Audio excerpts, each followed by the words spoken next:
everybody! Welcome back to Enter Tournament of Champions podcast. I hope you appreciate our new artwork and music. New era of Enter Tournament of Champions podcast. Woo! It feels good. I feel new. Actually, I feel very broken today, but I feel new. You know, so. The podcast feels new, not you. Yeah, exactly. Yeah, it's not broken down. Probably even more so than the last time we did this. And I feel like almost too professional. Like I should stop saying fuck for sure. Yeah, I had that feeling for like 10 seconds. I was like, nah, it's not going to happen. I'm not fucking doing that, so. Yeah. We're still marked explicit, so fuck it. Yes. Fuck it, we'll do it live. Yeah, I don't think we're ever coming out of that hell, so. No, it's not happening anytime soon. So, this episode is, last year we started doing like our own little Hall of Fame thing where we inducted our favorite thing in gaming, movies, and TV. The whole purpose of inducting those things or whatever were because, whenever we do tournaments, it's kind of like, well, I mean, this person's clearly going to win the bracket, so why even include them? And we wanted to kind of give them their own light, more or less, because, movies like The Dark Knight or The Matrix, those are like our favorite movies of all time. They're probably going to win any bracket they're in, so we're never going to end up really truthfully talking about them. They don't get to fight with the others. Yeah, and they don't really get talked about in the same way. No, because when you're sending something off, there's a lot of love, going towards stuff that you're sending off, and movies like that don't get sent off. Yeah, because it's more kind of like, you guys know we love that movie, so we'll just exactly. You guys know we used to have a whole Matrix podcast, so yeah, we did. We did. Shit. That was some fun times. Back when it was just two of us. Yeah. What was that? What was that like? Third guy came in. Fucking third guy. Shoehorn JD. Yeah, Shoehorn JD. Hey. That's what they call him. You're not wrong. Right? You're not wrong. But you asked me to be here. I did. So. And we really like talking to you. Yeah. That was very, I can tell. Very sincere. Yeah. Right here, I'm being sincere. Right here. Right here. Because I be loving your shit right here. Jesus. Fred Durst, the lyrical genius. He is. Always interrupting our lives. Spoil my nomination for music, you son of a bitch. Shit, sorry. Did you just spoil that we're doing music this time, too? Yes, I did. Each of us three nominated one thing from gaming, movies, and TV. And we're adding music this time because it's a goddamn medium and we don't respect it enough. True. I mean, we've been respecting it more since we started doing like top 10s and stuff like that for music, but no tournaments because that's like impossible. It's like, well, I like this kind of music. Well, I like this kind, and then you're at a stalemate. So it's impossible to do a tournament. But anyway, my point is that we're doing music this time. Each of us nominating one thing, bringing it to the table for a possible induction, and if we all agree unanimously, then it's in what we call the Conqueror's Corner. That's our Hall of Fame. So last year, by the way, I didn't even introduce us all. 5 minutes into the fucking show. Some consummate professional. It's too late now. Yeah, it's too late now. I'm Jeff right here. Right there we got JD, and right there we got Kyle. So yes. You pointed at me. I saw it. I legit did. I pointed to your name on the messenger. Because I have pulled up. I figured you would have tried to go north-south with it, actually try to line it up to where we are directionally. But that's fine. Yeah, if you didn't want to think that hard into it, that's fine, I guess. Hell no. Me thinking hard? Are you serious? All right. So last year, what made it into the Hall of Fame in 2018, in the genre or category, I guess you can call it category, of gaming, I nominated Rockstar Games, the developer. Everybody, that's a developer. They're so overrated. Oh, my God. They should change their mission structure. That's what I hear all the time now. They should just change their mission structure. I hate it. It's all the same. You just go to a letter on a open... that's how open world games work, you fuckwad. Yeah. Welcome to you go to something on a map world. And a mission starts, you shitbag. You know who created that? Rockstar. All right, anyways, I'm sorry. JD nominated The Legend of Zelda. I assume he meant, you mean the series, because I put series on there.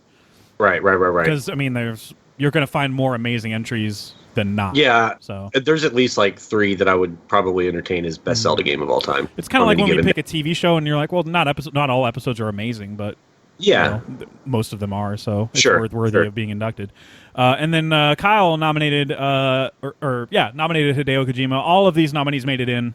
We all Kyle made his argument. I mean, I might have been the one that would never nominate Kojima, but like Kyle like presented his data, I guess you would call it, or feelings enough for me to be like, you know what, I would be an asshole if I didn't, because this dude has done so much for gaming.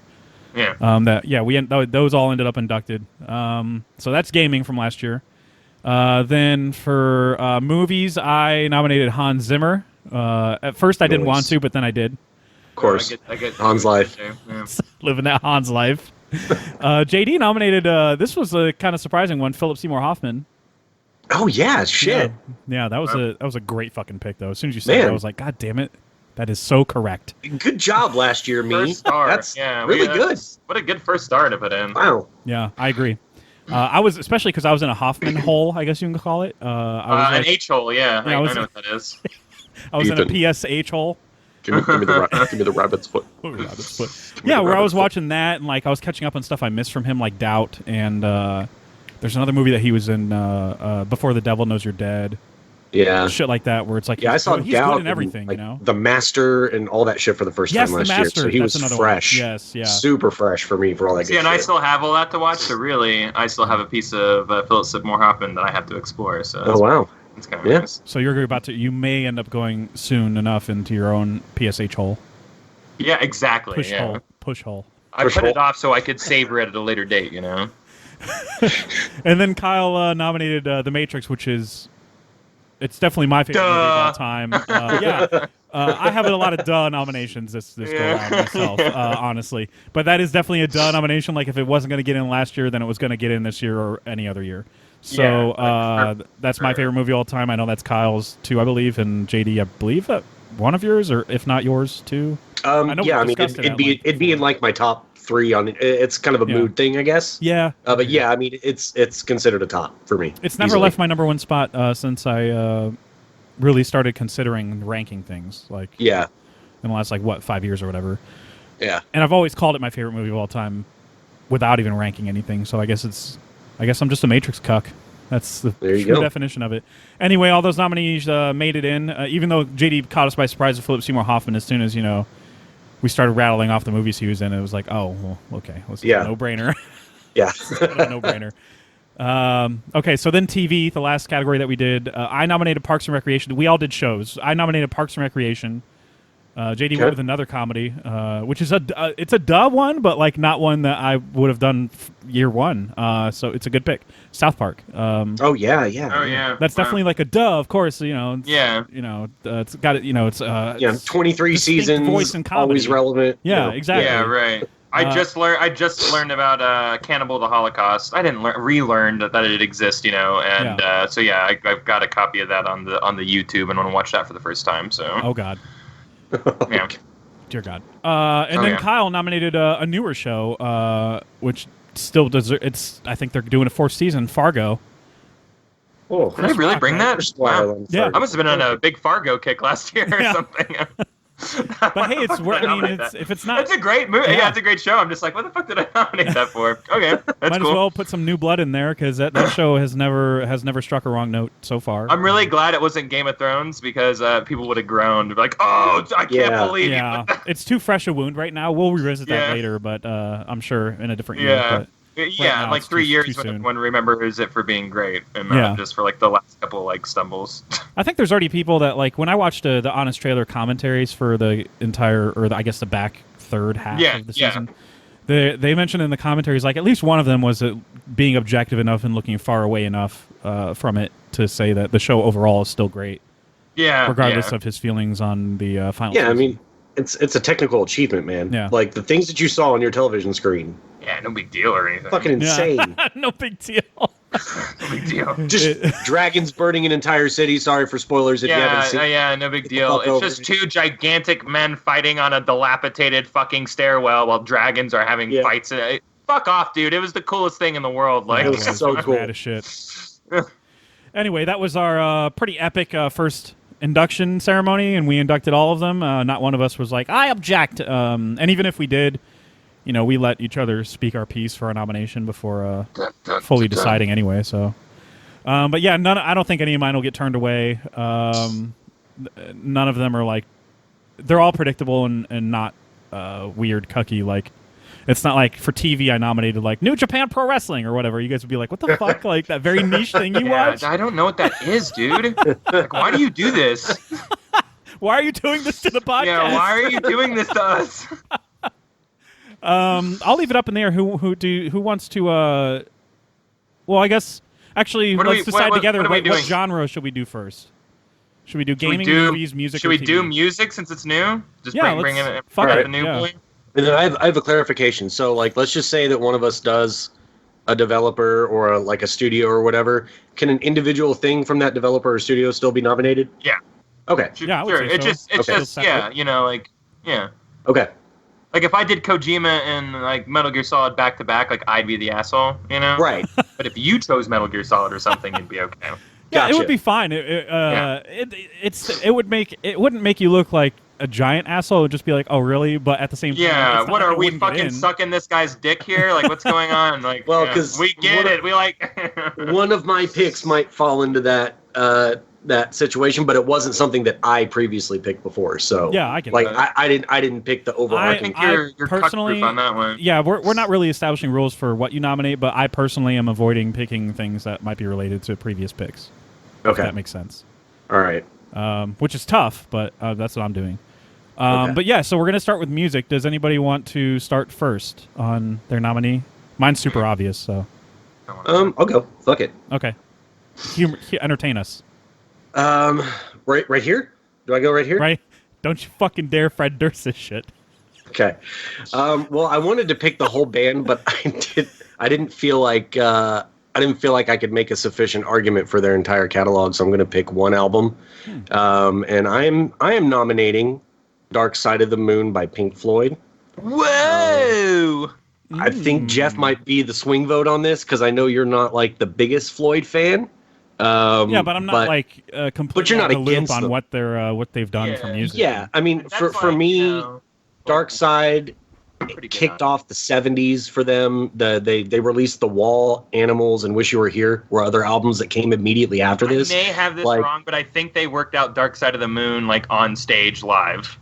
Or was that another album? Maybe. I mean, it's such a... That's how amazing these guys are, though. They created an entire album live on stage and played it for the first time. I mean, that like in front of an audience. Like, it was just like... They're insane. Yeah, it's I may crazy. have not been Dark Side of the Moon, but I know it was one of their albums. Like, yeah, this is a good pick. Well, thank you. It's one of the most important, like, progressive rock albums ever. And I know it's a cliche at this point. I mean, it's on T-shirts at Hot Topic. It is, yeah. Even my group of friends, like we act like we don't like Dark Side of the Moon. Yeah, of course. It's their most famous, like it's their but it's a fucking awesome album. Yeah, there's a reason why it's gotten to that point, and why like little 13-year-old twerps on skateboards know what it is. At least iconic wise, they know what that icon is, even if they don't listen to the music. But yeah, when I think of like bands that I got into really early, that I just, my parents kind of steered me towards my tastes of like my 70s music that I got into at first. I mean, dude, Dark Side was just one of the first ones that was like, put it on. And then as soon as A Certain Substance came into my life, that kind of elevates that album a little bit. Totally legal one, of course. Totally legal substance, depending on where you are in this country, because we are all united, right? We're all united, so same thing should be everywhere. But yeah, it's an experience. Throw that shit on with the Wizard of Oz, and that'll blow your mind too. Because it fucking. Hey, Grandpa, you being super cliche now? Yeah. But it does. It's a good time. It's so fucking weird because the album plays through about 2.25 times. No, absolutely. But the thing about it is that like there are certain times where like something happens in the movie that like coincides perfectly like with a swell up or. There's multiple times. There's like such and such as Magic Spell. It's like when it's zooming into the magic ball. When the tornado's coming at the very beginning, the song "Money" plays as soon as the movie turns to color. That's awesome. On the third playthrough. The opening line of the first song is, or one of the verses is "Home, Home Again." That happens right when Dorothy wakes up at the end of the movie, and that's on the third playthrough of the album. It's incredible. Different lyrics synchronize with different parts depending on what playthrough you're on. And I know this is something that only a stoner would get wrapped up in and like, dude, you gotta fucking check this out. It's kind of impressive. But But it is, and they still say it's by accident. I don't think that's necessarily the case. I think the movie was made to a particular meter, and they figured out what that meter was and just wrote an album along those same lines. So it's not that it was deliberately done, but it's like the math is all the same, kind of, even though they're two different mediums, and they just And I mean, they're both like anti-establishment. Sure. Like pieces, like Wizard of, like the original book of Wizard of Oz and Dark Side of the Moon. Like they're both very like they're companion pieces for sure. Yeah, absolutely. So but anyway, that's my nom. So no from me. Love him. No. I love its influence. I love the history behind it and all the cool stories. But no, it's a pass. Said, but the word "no" exists. So here it is. I love it. I love that you brought up "Money." Money's like probably one of my favorite songs on that. Oh my god! And that was the one that was like commercially in the U.S. That was the single that made them popular over here. Yeah. And then the rest just kind of followed suit. And that is still one of the only albums that I can't listen to an individual song. It's got to be start to finish. Well, that's like if you're listening to conceptual albums and prog rock, like one song at a time, you're fucking up, bud. Yeah. They're a one sit down experience, or don't listen to it at all. You know, like totally. I'm not opposed to it, so okay. I can't vote against something that I haven't. It's like an abstaining vote, but at the same time, abstaining would be too harsh because I know what it is and I've read up on it many times because I'm just fascinated with the legacy of the album. Their whole story though, like Pink Floyd, is insane. Well, like insane, because they were all on drugs. Like they were insane people, you know. Yeah, all of them were, and the rivalry between Gilmour and Waters is legendary.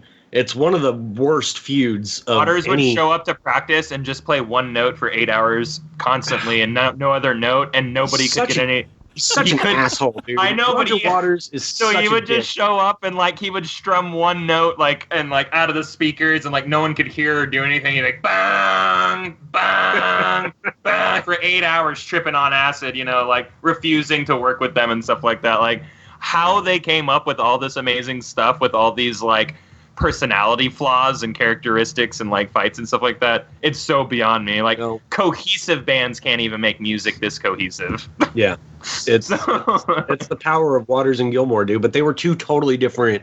Yeah, musicians. Man, they were they were like alpha in their own way, and they both wanted their way, and like. No one was ever gonna bend, No, and that's why we got one the was Fall, like, he's which my is queen, or anything like that. Like, Yeah. She's my queen. She's my queen. I don't want it. I don't want it. I don't want it. So Dark Side of the Moon is a Conqueror. Woo! Woo! Good for it.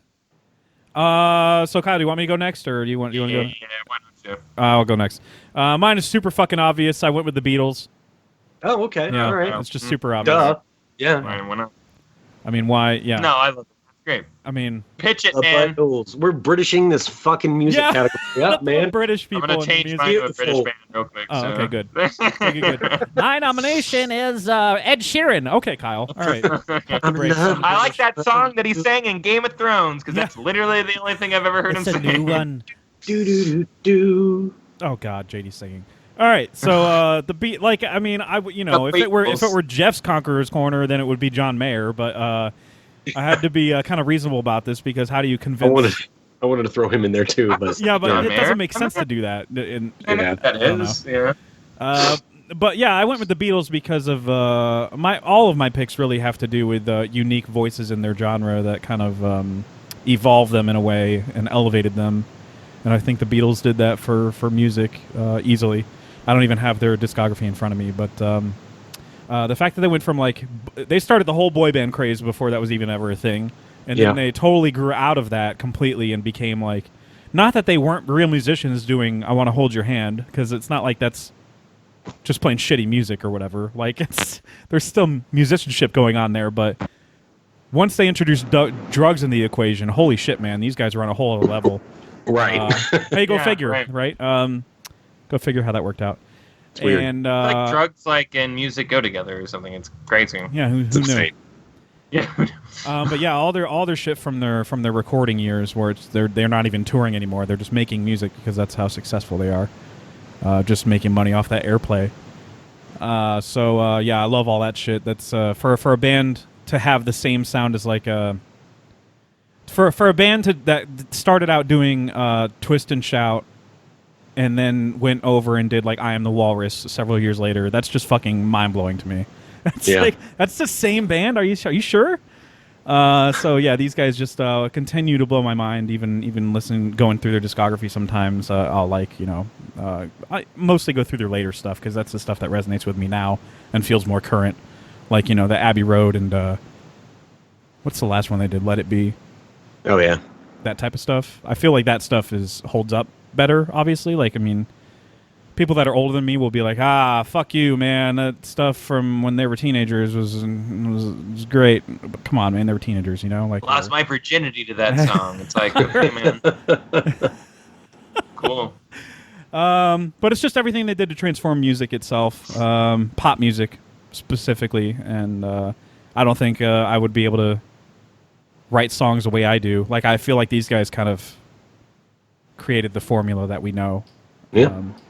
So I mean, I feel like I wouldn't be able to I wouldn't be the writer or performer I am without the Beatles. That's for sure, because they influenced everything that came after it. They touched everything that I listen to now. So that's why they're my pick. It's a good pick. Okay, cool. Yeah, it feels obvious. Like it feels like nobody would be like, fucking Beatles suck. Fuck them. So I feel like they're a safe. They're so important. There's literally a movie that the plot is, well, what if they didn't exist? Yeah.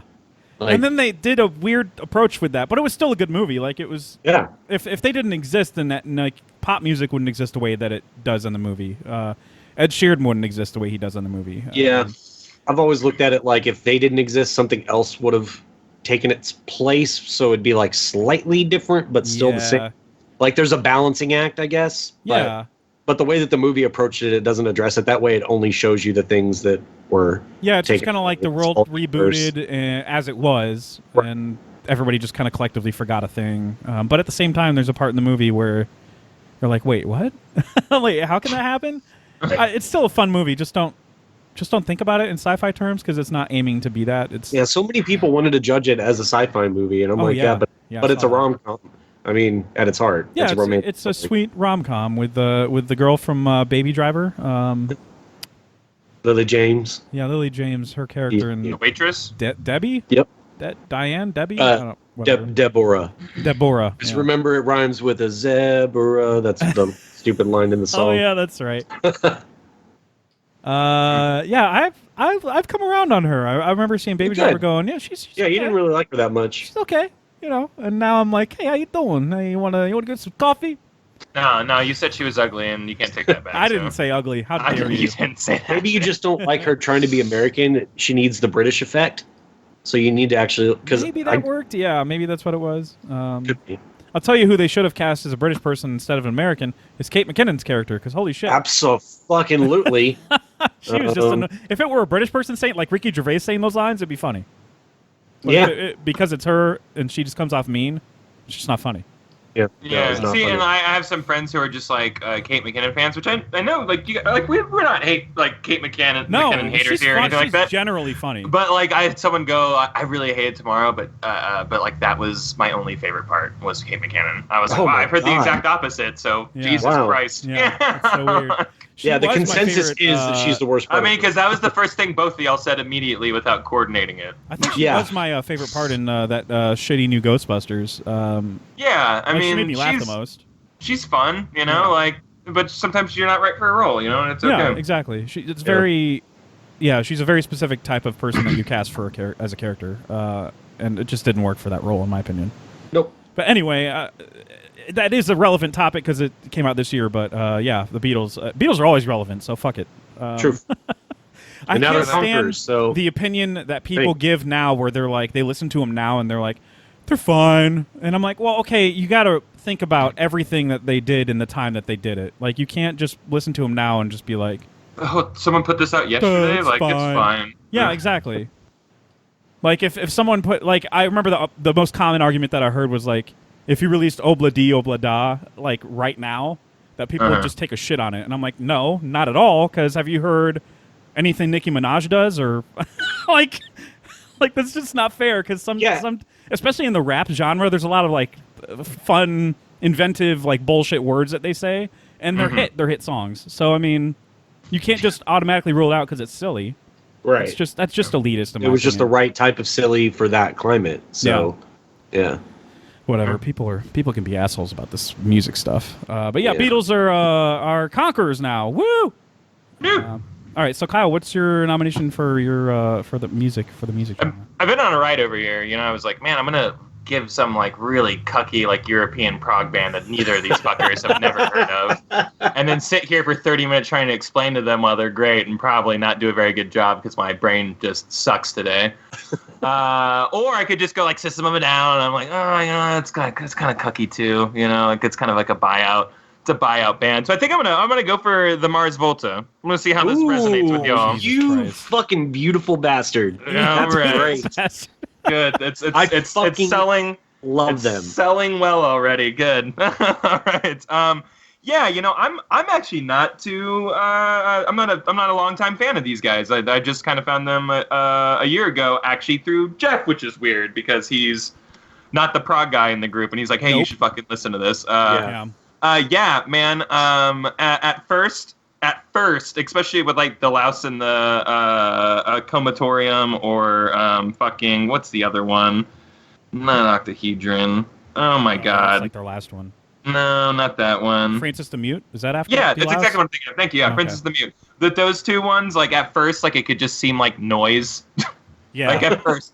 But when you're really listening to it and you start hearing like all the like everything that's going on in the background and stuff like that, you realize how like layered and fucking genius it is. And that's prog rock. That's like at its heart, that's what it's all about, baby. It's just getting it all in there, but trying to make it cohesive for the people who are listening for it, you know. And it took some training, you know. It took some training, especially with this band. This band, like, there's a lot going. I can barely even understand what he's saying sometimes because he's like speaking his own. He's speaking his own language, too, you know. Like, so like it's really fucking cool, man. And like there's songs on here that last like over 20 minutes, and he just whips around and just like weird like ambient noises for like 2.5 minutes, you know, and then come way back in full force, harder with the chorus, harder, you know. It's just like. This is one of my favorite bands of all time. Like, it's so fucking crazy that these guys are all alive and, like, not doing music together. Yeah. It's fucking criminal that all these guys are still... And they still like each other and talk to each other. And they still do other bands, but they're feel just like, we're just going to do our own thing. Fuck you guys. Like, you assholes. We're going to reunite at the drive-in. I'm like, yeah, all right. They're not a bad band, but, like... Is that the one everybody's clamoring for right now? Like, come the fuck on. Yeah, come on. You know, and I like the stories behind the different albums. I can't even get into like which one's which, but like I know one's about like it's based off like one of their friends who committed suicide's journal, right? Or no, it was a journal that they found like somewhere, and they based like a whole album off of this like really personal journal or something. I think that was Francis the Mute. I think that you're right. Yeah. I don't remember the story behind Bedlam and Goliath, but it's like a story about a small town or village or some shit like that. But that's my favorite album. And it's a good album. It's not like a common opinion. Like I always hear Francis the Mute or. Those are the two go-to. Those seem like they're really like musically complex, but like there's a lot of really catchy stuff on. Yeah. On Bedlam especially has all the catchy stuff that like it's. Yeah. That's what I mean. The melodies I get in my head come from Bedlam and Goliath. Yeah. At the same time, the instrumental shit is just off the charts, like unique. Like that's the thing I clamor for in prog rock. I remember we were camping one night, and like that's when I really was listening to them because it's so easy to like listen to music like when you're camping. There's just nothing going on out there, you know. So it's like you're just looking at the fire, you're staring at the fire, you're like processing the music, and like I was sitting out there just shaking my head, going, I've never heard anything like this in my entire life. And, you know, I've been listening to prog rock for a little while. For a long time, a bit, you know. There is nothing out there like the Mars Volta. I mean, like this is it. Like it's just them that are doing this specific thing. Yeah. And like I was probably in tears when I've never, you know, I get moved by music, you know, often enough, but like this was just like I didn't even know you could do this. Like how could you even quantify or write or you know, like how could you even compose something like this? Like how? Like it how? doesn't make sense to me either, and I write like music. How does it come? Like it is so beyond me. Like and like it was a very like cathartic moment where I was just sitting there, just like, dude, this is what it's all about, man. Yeah. Like this is what music's all about, you know? It's so that's my hard nomination is the Mars Volta. That's good. I am so on board with that. All of it, just across the board. Yeah. That's sorry to JD and the Beatles, but that's my favorite pick. Yeah. Fuck yeah. Oh yeah. No, that's good, man. But they're all that's getting really inducted. Good. The Mars Volta is Conqueror. Yay! Welcome to the corner, boys. Sound the Conqueror chime. I don't know. There's not one. I just made that up. We should get a gong. Oh, is that great? Well, we need a Conqueror's conch. Or conch. I like the conch. I think we're in a less, less tricky spot with a conch and not a gong. So yeah, conch gong. Conch gong. What if we threw a conch at a gong? Just shatters. Right. So what genre should we do? Should we do next? Gaming, movies, or TV? Hey, yo, hey. Yeah. I don't know. Yeah, I don't know. Let's do TV next. Yeah, fuck it. Let's do TV. Let's do TV. I'll Hey, can we do TV? No, let's do TV. I'm gonna do TV. I'll go ahead and this is my not that predictable pick. I had to kind of think about it because I didn't want to pick a show. It was very, very difficult to not pick a show because all of our favorite TV shit involve shows, like in general. Yeah. So I, as soon as this show, I just literally just Googled best shows of all time, and as soon as this show popped up, I was like, oh yeah, I should nominate the guy who fucking wrote that show because he wrote another show that's really great. Larry David is my nomination. Wow, we're on a big Seinfeld kick lately. Pretty good. It's a pretty good. He's pretty good pick. He's pretty good. He's a pretty good writer. He's pretty good. All right. I love that man. But yeah, he helped co-write and co-create Seinfeld with Jerry. Right. And I feel like a lot of the idiosyncratic shit comes, especially the stuff that's more aggressive, comes from Larry David. Like Seinfeld is definitely observes.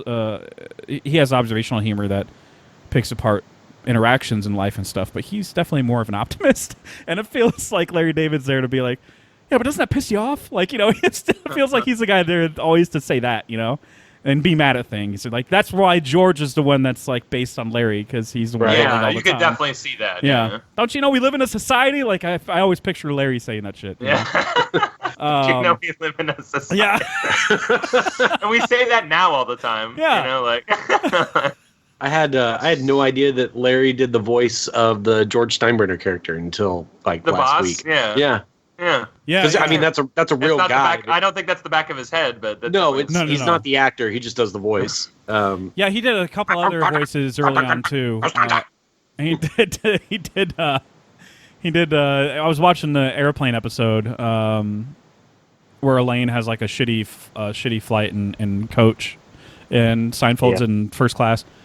And there's somebody that's yelling at Elaine or whatever, and it's Larry David's voice. So he does a lot of the voices every now and then until he settled into George Steinbrenner as a that's pretty character. Goddamn amazing. Yeah.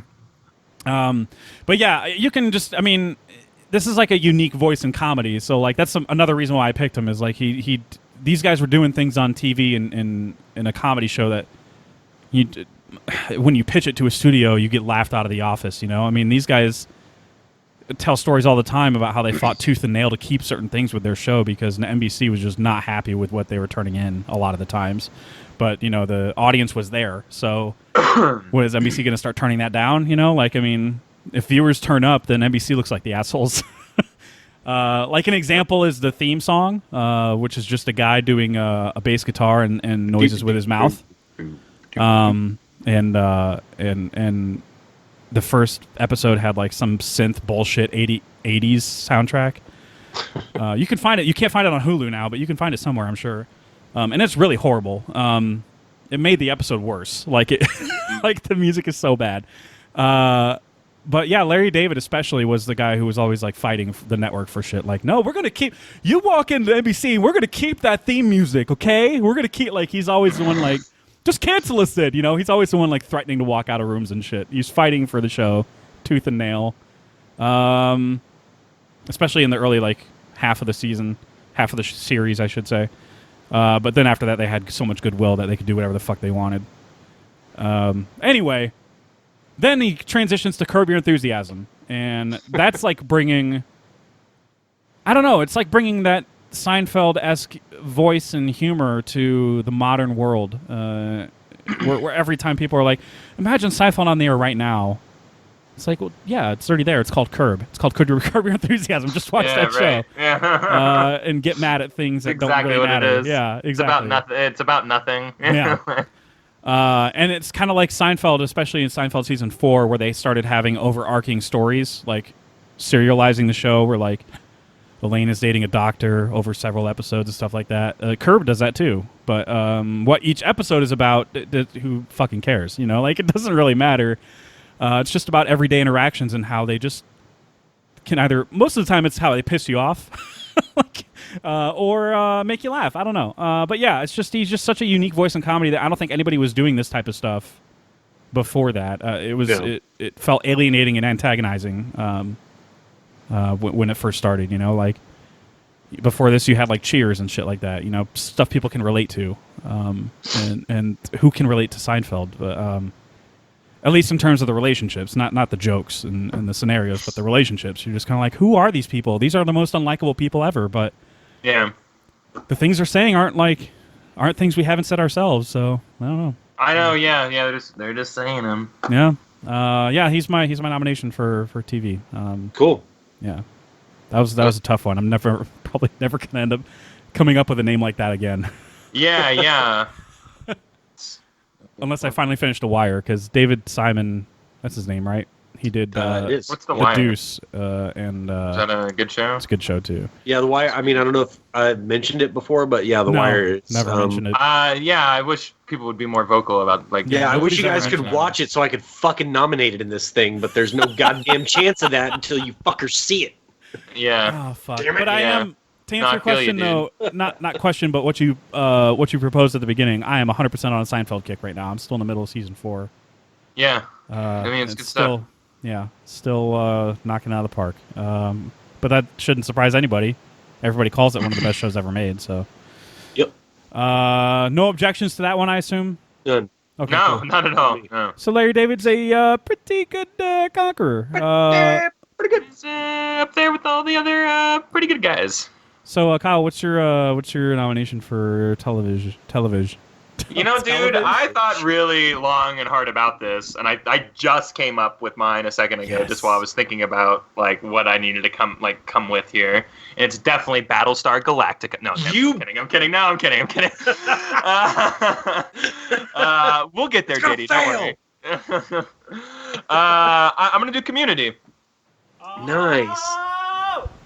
Sorry, Yeah. I'm so happy right now. Yeah, I was bouncing around a lot of things. I was like, I want to do a comedy because comedies are important. I know we just did South Park, you know, so like South Park's in there, and we just did Seinfeld and Larry David, all known for comedy. Yeah. I don't know if comedy ever gets their rightful dues, you know, on our list, you know, sometimes because at the end of the day, like not all comedies make our top 10s. You know, we do talk about enough comedies on the podcast where we, you know, I guess we talk about them enough, but like I feel like I always owe something to comedies because when I look at all my top 10 of the year lists, like hardly is there ever a comedy on there for me. I guess it's maybe hopefully that'll be changing soon. I know you have Booksmart and stuff like that on your top 10 list. Yeah, it's like 6 or 5. Yeah. Art of Self-Defense is a comedy, so I mean that counts. Oh, that counts too. Yeah. And Is it that's a like hard comedy? Would you say it's like a funny movie or like has funny elements? It's darkly funny, Okay, but it's very laugh out loud funny. Okay, cool. I'm excited to see it. It's my number 2 movie of the year. So comedy's kind of ruling the year this year. So that's when this very dark, stupid, bad year of movies. Yeah. I'm very the confident darkest in my timeline of movie years. I'm like very confident in my like top 7 movies of the year, and then after that, I'm just kind of like, yeah, you know, the year could do without these or whatever. I don't care. Yeah, right. You know? You know what? Don't even really see these. Yeah, just I don't care. You can see them. Who cares?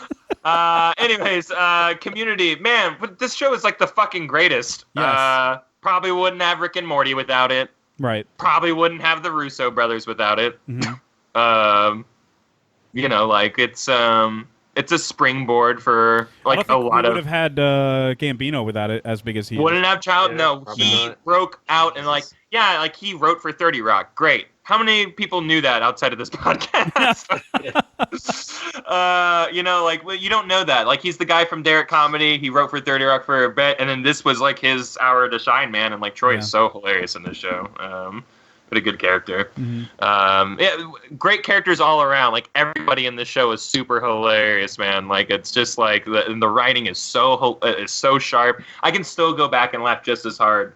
Like, Same here. Watching it as like the very first time I watched it, and it's just like I don't know. There's so much comfort in watching that show, and it's like it's on a different level of like taking their like concept episodes to a different level, and I said a different level too many times. But like there are paintball levels and there are don't touch the floor with its lava level levels episodes. It's like they really go for it. Even in their later ones where they revisit like old things or whatever. What was the one? No, it was the lava thing ended up in a big battle anyways. Yeah, but like it just kind of mimics like the paintball like stuff a lot, and they're building forts and there's communities like within the school now, and like it always devolves into chaos, and I don't know. There's a lot of cartoonish elements about this, and like you see a lot of things that are Rick and Morty that like I bleed through this, where just like that's like classic Dan Harmon, and that's the stuff that he puts into Rick and Morty, and like there's a lot of connective tissue from this show to that I can feel. Man, and like everybody in this show is fucking amazing. This show is so good, and all it did was struggle. But everybody I know loves it and watches it. So like, who the fuck wasn't watching it? You know, you know, and it got bounced around and different stuff, and people didn't even want to watch it when it like went to whatever Yahoo. Was it Yahoo? Yeah, Yahoo, and that was a great season. Like it was a really good season. It was awesome. It was an emotional season too. No, dude, it was so good. Yeah, and it killed Yahoo's whatever program they were doing. Yeah, Yahoo Watch or whatever the fuck. It totally killed it. Yeah. And we're still owed a movie, so keep on dreaming, true believers. Yeah. And if anybody does it, I mean, you know, obviously I want Dan Harmon involved, but I hope the Russos would be the ones to like direct it or something. Yeah, that'd be so amazing. That'd be amazing. They would totally do it. They put all these people in their movies, man. Yeah. Like everybody on this entire cast except Chevy Chase, because everybody hates that guy. Yeah. Even though he's like one of the best parts of the show to me, but whatever. Yeah.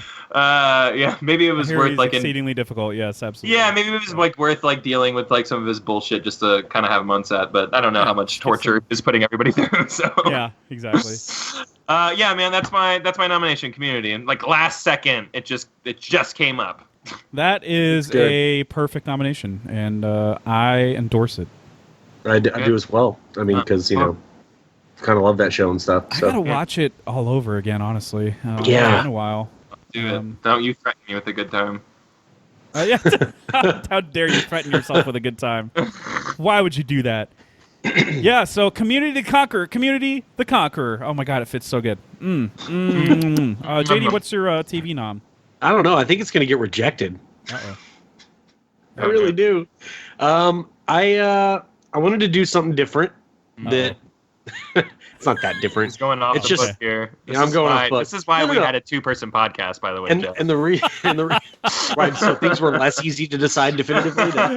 No, it made it more complicated because Jeff and I, like, it would just be like, okay, so there's not a third person here to basically, yeah, there's nobody to be a tie.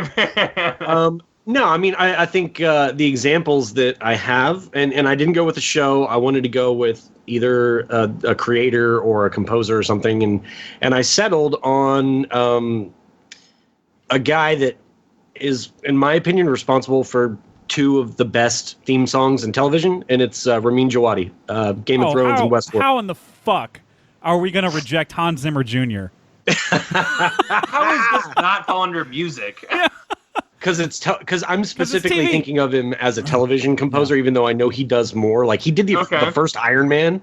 Looking through, he does a lot of the Gears video games. He does that Tom Clancy, Jack Ryan show. I'll take this loophole. So I guess I'm just saying, like, there's not enough, like, I mean, he's got 2 like amazing examples, but I wouldn't say his entire catalog is like an exemplary thing of what he can do. Like I've never Prison Break. I don't know if that has a good fucking score or not. And I'm not even going to give it a chance to find out. So. Yeah, you're never going to find out. But I mean, I guess it's kind of like the creator of Chernobyl. Like it doesn't matter what shit you do before, you do something great, and it's gonna get acknowledged. I kept on looking at like what I was like. Are you sure that's all this person's done? Like, okay, yeah. All right. Well, this guy's good. So. It's astounding. Yeah, it's just like that. A career undone and turned great. That's all you needed was one Chernobyl, But yeah, I mean, Game of Thrones, I think we all agree is one of the greatest theme songs of all time. Like, it's so long, and I don't know anybody that really wants to skip it. Like, it just gets you in the mood. On top of the visuals of the opening credits, too. But I always piecing together like what's new. Like, this is where we're going this episode. Cool. Ooh, Dorne, look at that. Ooh, yeah, wow. They're not going to waste Dorne. We're never going to go there again. And then Westworld is really good too. I don't think anybody Westworld really talks criminally about it underrated, as Game of Thrones. Yeah, because it's not. Everyone's always like, Game of Thrones has and it does. This is a great soundtrack. Have you heard Westworld soundtrack? Westworld is so fucking good. They do the coolest scores, the coolest covers of like the Radiohead songs, pop music, and it is fucking rad. Like it's super, and then, like the actually composed for the show stuff. I mean that is, but like the original scored stuff is really good as well. Yeah. Okay, cool. Well, I was just worried. Game of Thrones' original score is tops for me. Like that's probably my favorite TV score. Period. Like, it's hard to beat. Not even talking about the theme. I'm talking about all the shit in the episodes. You know? Like, they do such a good job of doing like what Lord of the Rings did. Yeah. Like with the what do they call them? The musical motifs. With the musical motifs. It's like whenever you hear a song come on, you're like, oh, this is blah blah blah's theme song, And, and this is the song they play when something hopeful is happening. Here's when Gandalf turns to Frodo and says something like, keep on going, and they'll be and Game of Thrones does that all the time also. They do it a lot with the Lannister theme, the Red Wedding theme. They do, yeah. Well, anytime the Reigns of Castamere are playing, usually the Lannister is having a major upswing, like they're having a major win or something. But they play it after a fall too, and they do it like there was one thing with Tyrion. It's more somber, it's very very somber. They'll play it differently, and man, they're musical storytellers is what they are. That's that's a really really good pick, and I keep on saying it's one person, but whatever. Good. I'm glad he passed the test. Kyle, do you remember? I know you watched The Strain. Did you recall the score? Because Ramin did that one too. I don't recall the score from that one at all. Oh, I don't recall. Yeah. Oh, darn. I watched most of that one. He did Jack Ryan too, and I watched Jack Ryan, and that was a pretty good score. It was what it needed to be, more or less. I need a Person of Interest, but I've only saw like half a season. Maybe he puts in as much quality as the show is. That's maybe he needs something great to work off of. Yeah, he's like Game of Thrones really moved me. The Strain not so much. Like I can phone this in. Exactly. Like vampire. I'll save my better shit for a different movie or show. Kind of with Jack Ryan being totally okay, his score is like totally okay. Yeah, so makes sense. Yeah, makes total sense, honestly. Yeah. Person of Interest is a show I've been meaning to finish because I know it's the same guy who does Westworld, Jonathan Nolan, Chris Nolan's brother. So obviously that's. I wanted to start that show, but I've never heard glowing. I mean, I never heard bad things about it. I like what's his face from Lost, Ben, whatever. Yeah, Ben, Michael Emerson. Yeah, Michael Emerson. That's right. He's really good. Jim Caviezel's in it too. He plays Michael Emerson is bending it up big time in the show. He's definitely he's a guy with ulterior motives or whatever, but he's more or less the guy that can hack into all these cameras and shit and learn anything about anybody. And he finds all these bad people or whatever that he can just blackmail for money.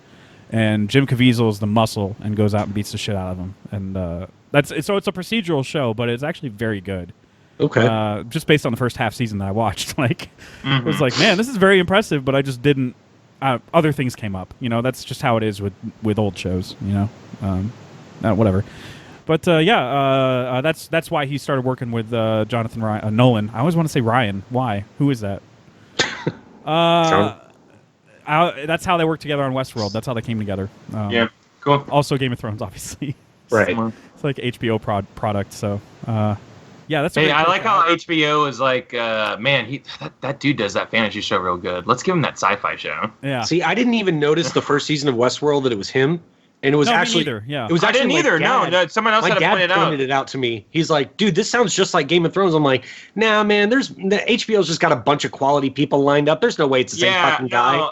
And then, like 5 seconds later, after IMDb, I'm like, God damn it, Dad! It was my roommate Mark, where he was like, "Hey, that composer's gonna be here." He, I'm sorry, I can never remember his name. What's his name?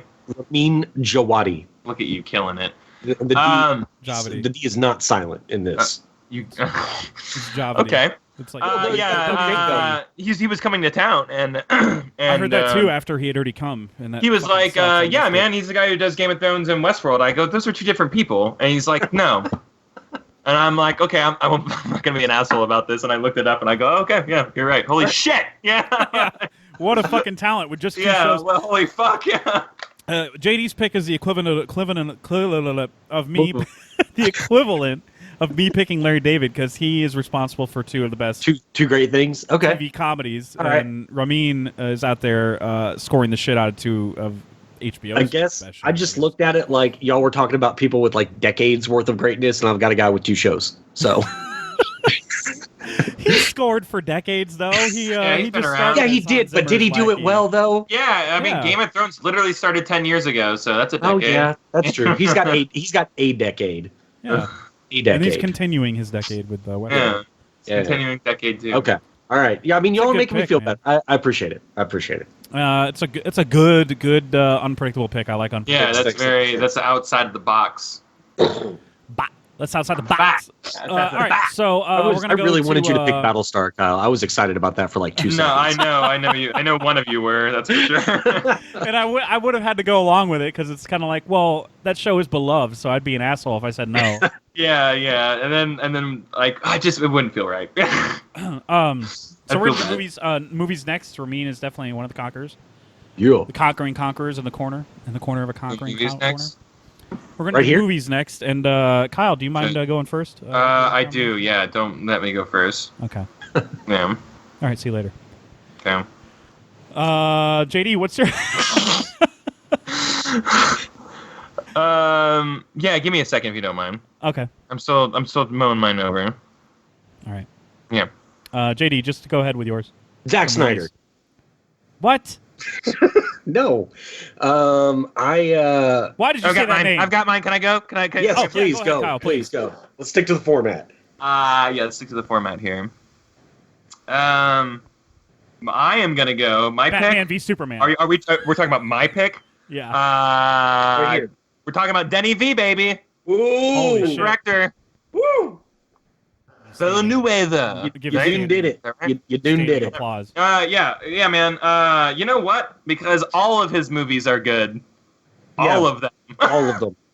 He has not had one movie I'm just like, well, that one's just okay. Y'all experienced that was just okay from an all great, movie director this weekend, and like it can be heartbreaking sometimes.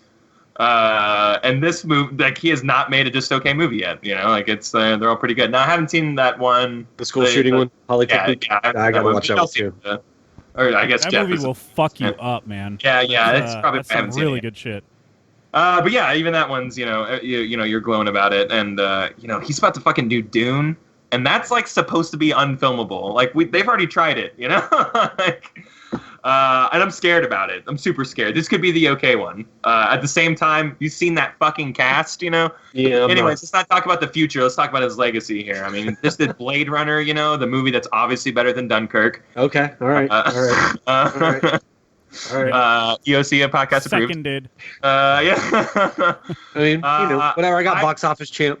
So I mean, like, and Enemies came out a while ago, and like that was one that I kind of kept on skipping over. Oh my God, Prisoners is the other one, and that was the one, also another one I kept on skipping over. And these are kind of like, they're not old, but like, they're a few years ago. Like these are coming to some of his movies before he was really breaking out, and I don't know, they're fantastic. There are a couple of those movies I was kicking myself for not watching.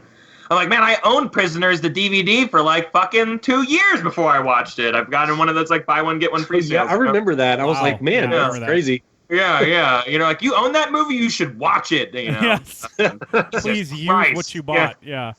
Holy shit, that movie's incredible. Yeah, it's so incredible. That movie really, it was basically Heavy Rain the game, but with a better story. Heavy Rain the movie, but with a better story. Very cool. I loved I love all of his stuff. He's fucking perfect for me, man. Like, he's really killing it. Like, he may be like moving up on Chris Nolan for me. Chris Nolan just has been there longer, so I'm trying not to be like, new guy's coming in. Sorry, bud, But may end up being that way. We'll see how Dune shakes out here. Except he kills Dune, and you just did like 2 of the best sci-fi movies of all time, like period. I'm probably we're gonna have to do some. And Nolan's gonna have something to say about that too, though. So I know. Yeah. Oh my God. Yeah. These 2 sci-fi. What a great problem to have! Like these 2 fucking great creaters that we just sweating so hard. I don't want to have that conversation again. These 2 fighting against each other. It's like it's like our 2 movie dads fighting. Right. Our two gay movie dads. Yeah. They adopted us after they. And we accept them because they're our dads. Of course. Except the one that's the bottom because he's a little weaker. So. Oh well. Okay, JD. Jesus Christ, JD. This is why we're never going to shed the explicit, Yeah, we've already said fucking goddamn like 20 times a piece. Oh, I mean... No, I fucking goddamn didn't. Yeah, I think they could excuse that. Okay. Maybe, I don't know. So Denis Villeneuve, right? Villeneuve. I'm Hans Zimmer saying Denis Villeneuve, right? Because they work together on Dune. Denis Villeneuve. That's good. At first, I didn't want to do Dune, but then I did because Denis Villeneuve is doing it. Denis Villeneuve said there was sandworms, and I was like, I want to do something about sandworms. I can't wait. If there was one movie I would not be upset that Hans said no to Christopher Nolan for, it'd be Dune by Denis Villeneuve. Yeah. That's crazy. I wish Hans was like working on fucking his space movie, Nolan's space movie, but he's like, no, I'm gonna do the Space War movie with like your fucking rival right now. Yeah. I'm gonna go do the next X-Men movie. That's gonna work out great. Oh man, God. Yeah, that's the most random thing. Yeah, why would he do that? Like, I wonder if that was the one where he's like, you know what? I always wanted to do that one. Yeah, it doesn't make sense because he's like, I'm not going to do superhero movies again because Batman v Superman was like a nightmare or whatever. And then he turns around and does Dark Phoenix. How is that better? How is Dark Phoenix better? Because again, they're like, hey, can you just get something out for us? He's like, yeah, I'm going to give you my worst shit. I'm going to give you my worst shit. And like, and we're going to pay you top dollar for it. That score in Dark Phoenix, though, I love that score in Dark Phoenix. It's good, yeah. I mean, it's pretty fucking good. It was getting in my head like several days after I saw it, but nothing else from that movie was. It could have used more bombs, but yeah, a little bit. It was clearly his score. There was lots of French horns and shit. Yeah, there were. Yeah. But that's what you want when you hire Hans. But you get when you get the Hans. Yeah, get the Hans, brother. So Denny is definitely easy in. Yes, for Conqueror. So who would be? Is it JD? JD, would you be next then? I think I would be. Yeah. Okay. I think I just lost you. I've just been doing it in my head, so I just don't know. Yeah, because I went last time. So okay. I don't know. I don't know anymore. It don't even matter. But yeah, I'll go. Okay, just go ahead then. I haven't gone last yet. That's all I know. Okay. Well, so as you guys know, we and Kyle just mentioned it, we did get something from an acclaimed director recently this week. Jesus Christ. Okay. I thought you were going to be like Dunkirk. No. God damn it. Yeah, JD, you're trying too hard right now. Come on. Me and Jeff out of principle, give me some we're credit, like, listen, we love that movie. It's fantastic, but out of principle, it's a no from both of us. You just want us to say yes to fucking Yeah, I know. Like, you're trying to trap us. You're trying to hold us hostage to a yes for this movie, like. You're right. Okay, go ahead. I'm sorry. So I was actually talking about Tarantino. So we just got a new Tarantino movie, and yes. We could throw him in there in its entirety. I had Pulp Fiction as my entry specifically, but I mean, Jesus Christ, though, we could throw him in there, right? Like, Just throw Tarantino as a whole, because Yeah. the fucking guy is everywhere over movies over the last 20, 30 years. Yeah. Just from writing. It's crazy. So yeah, I'm bumping it up to the full. We're going full hog, full Tarantino. we're going. Yeah, we're you know what? I'm putting my feet in the podcast. We're just throwing it in there. That's what my feet are up towards the microphone right now in honor of him. There we go. Oh, okay, good. Yeah. And we would say the N-word in honor of him, but that's No, we'll let him do that. Yeah, we'll let him stay. Keep it that. He obviously gets a free pass, so. Yeah. But yeah, dude. Sam Jackson's in his movies or something. Yeah, right. I let him say it. Oh, is that right? God damn it. So yeah, let's just fucking throw the guy in there. I mean, the guy's got. Why not?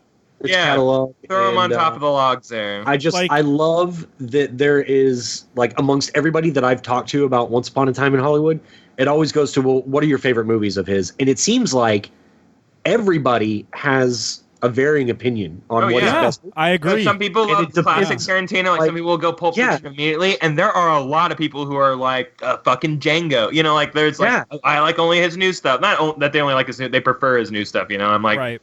Man, you do you, man. Like that's interesting. That's what I like is you could have a panel on a Tarantino top 10 list, and everybody could bring a different number one, and they wouldn't be unjustified in that. So it's cool, man. Throw him in there. The guy's a fucking genius. Justified. Kyle said it too. I heard you. Fuck, that made me laugh. Can you watch Deadwood? Can you finish it so I can nominate that next year, Jeff? Yeah, I know. I'll definitely have that done. That movie was so fucking good. Somebody said that on the podcast. What's funny about Tarantino is, like, even having Once Upon a Time in Hollywood ranked lower among his bodies of work, it's still like a really fucking good movie. So it's still. I mean, I struggle between good and great with this one. Yeah. I really do, because like individual scenes and moments and performances and individual parts of the movie are great. Fantastic, but when you look at it, the way that it's stitched together, it's kind of like, I fall back on good. So it's somewhere between the two. We need a new word. Mm-hmm. We need a new. Okay, I actually don't know. I don't. But yeah, I mean, it's like Pulp Fiction is my number one out of his catalog.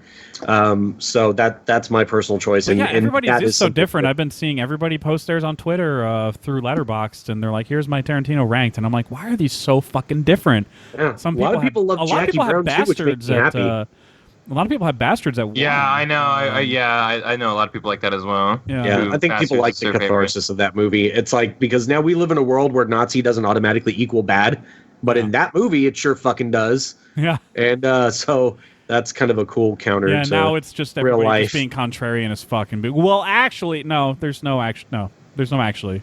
Yeah.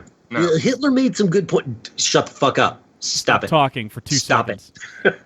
So my ranking has Pulp Fiction at top, Reservoir Dogs, which was his first movie that I saw, and it blew me the fuck away. A lot of people don't like that movie. Like a lot of Reservoir Dogs. Casual people not moviegoers. Like that movie? My boss, I would consider a casual moviegoer, but she knows. Too many dudes in it.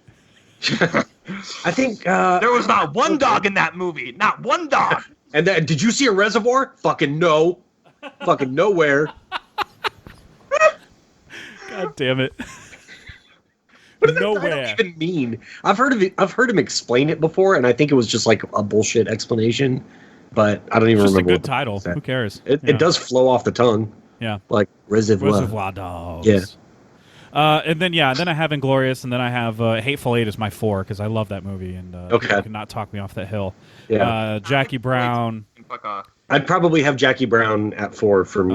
And then Django. Jackie Brown was the one that I was told my entire life that everyone hated. And then I started finding people like, dude, that movie's great. Because it's just people talking. I'm like, yeah, that's like some people just don't like that movie. And like, there's some really funny shit in that movie, though. It just happened to follow. I like that movie a lot. I never saw that movie until last year, and I was like, man, I really wish I would just not listen to people. Yeah.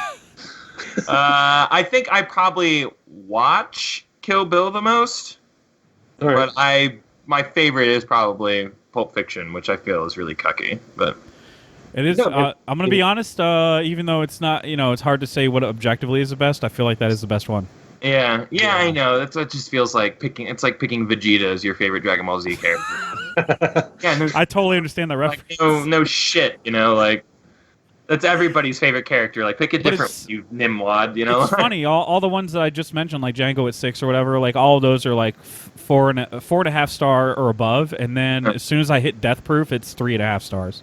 I like Death Proof, but it's probably 3.5 stars. Yeah. 3 or 4. And then I'm not a Kill Bill fan, so I mean, I like them fine, but I'm not like over the moon about them either. Man, I love the first one. I like the idea that it's a movie within the Tarantino universe, and that's what that's the movie that Wallace's wife was talking about, the one Mia was talking about in Pulp Fiction. Yeah. That was the it's the pilot. The Fox Force 5 whatever that she's mentioning. There's the archetypes of people that she lists out there are the same women from Kill Bill. Yeah. The black demolition expert, the Chinese sword, or she's a sword person, whatever. She lists them all out. It's kind of coincidental. Kill Bill paid a lot of really, really, really very great homages to like classic like samurai and like kung fu flicks and stuff like that, and like that's his gift, is like he's like, I'm gonna go into that genre, I'm gonna do it really good, I'm gonna do it a service, I'm not gonna like mess up the sanctity of that genre or anything like that, but he's also gonna put his own mark on it, like it just he goes down this really good line with all of his movies whenever he enters a genre, like he's like, I'll respect the genre, but also like it's definitely gonna be like my flavor. So right. And I felt like he did that with Kill Bill. 1, I feel 2. I don't know what I don't know what kind of movie that is. Like it's just like it's a Kill lot Bill of like showing up. It's like it's just showing up like and like talking to people about like problems, and then maybe a stupid fight breaks out. Like, and it's no longer a kung fu movie. Like it's like a drama, more or less. It's a drama, yeah, and not a really fighting, not a great one either. Yeah. But I love Kill Bill 1. I think it's great. Some of the fights in that are like, it's fucking insane. Yeah, Kill Bill 1 is definitely like 3.5. I got that one ranked at 3.5 stars for me, because I do love some. Yeah, I love some of this imagery and stuff. It felt like he bothered more stylistically. Like he put more effort into it. And then Kill Bill Volume 2 is more like just a straight up story. Yeah.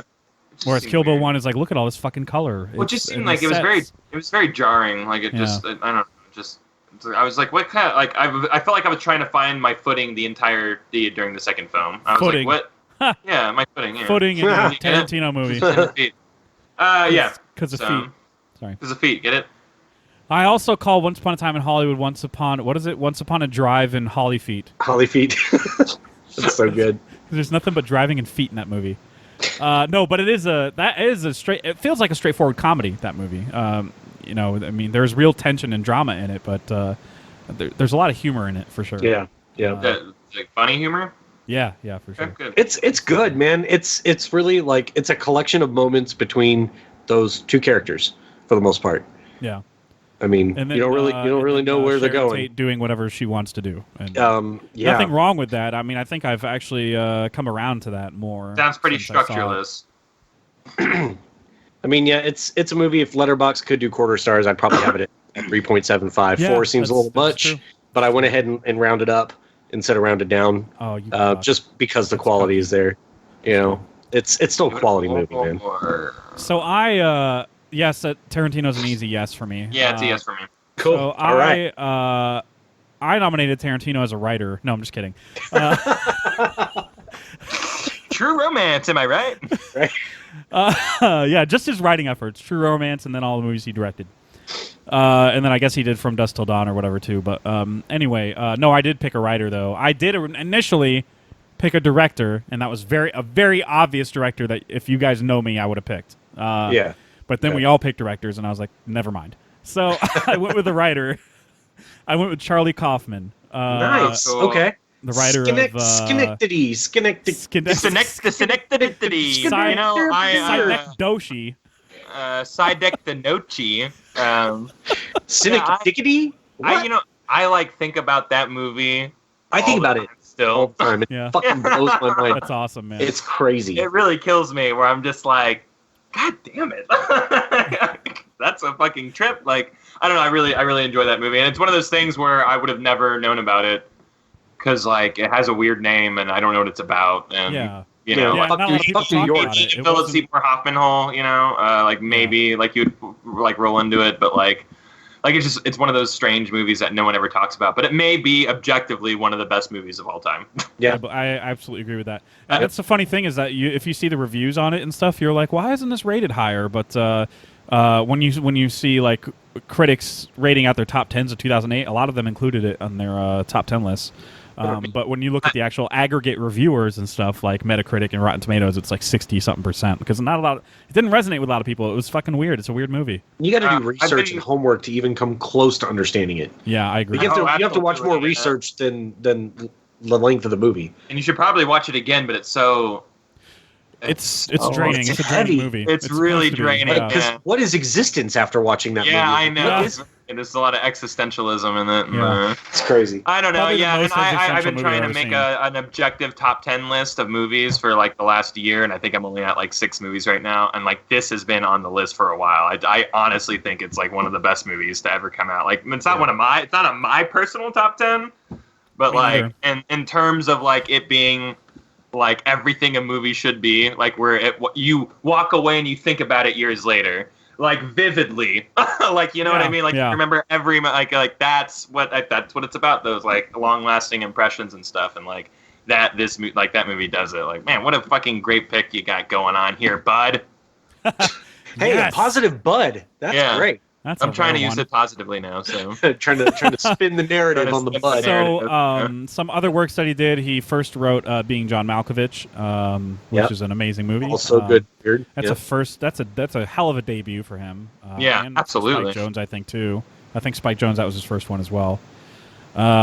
Which is, I mean, that's a debut tandem right there. That's fucking incredible. That's a '99 movie. We're going to be talking about that soon. He also did Adaptation, which he also did. He did Adaptation at the same year. Well, it released the same year as Confessions of a Dangerous Mind. And Adaptation that's a fucking odd movie, man. That's a really strange movie. Because he had this severe case of writer's block trying to adapt a nonfiction book called The Orchid Thief. Mm-hmm. And so because of his writer's block, he just decided to write a movie about writing an adaptation about the Orchid Thief. So it's a very meta movie. And he's basically the main character in it, called Charlie Kaufman, but Nicolas Cage plays him. And Nicolas Cage also plays a twin character, a twin brother that Kaufman doesn't. He doesn't have a twin brother, but he invented him for the movie to make him all the things that Charlie Kaufman doesn't see himself as, basically. And they help each other more or less to try and write this story. And they make the author of The Orchid Thief. They make her an actual character in the movie. Her name's Susan Orlin, played by Meryl Streep, and she's got her own thing going on there that's like a crime or whatever. And it's a fucking weird, it's crazy movie. It's again, like Synecdoche, New York, you don't really get the full benefit of the movie unless you read up on it. Like when you watch it, you're like, "The fuck did I just watch?" And then you read up on it, and you're like, "Oh, okay, it's a meta movie. Gotcha." That's brilliant.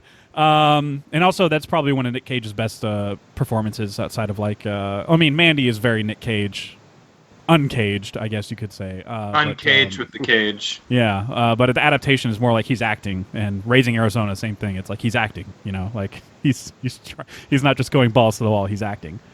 Confessions of a Dangerous Mind. You could argue that the guy that movie was based on was kind of in Charlie Kaufman's ear the whole time.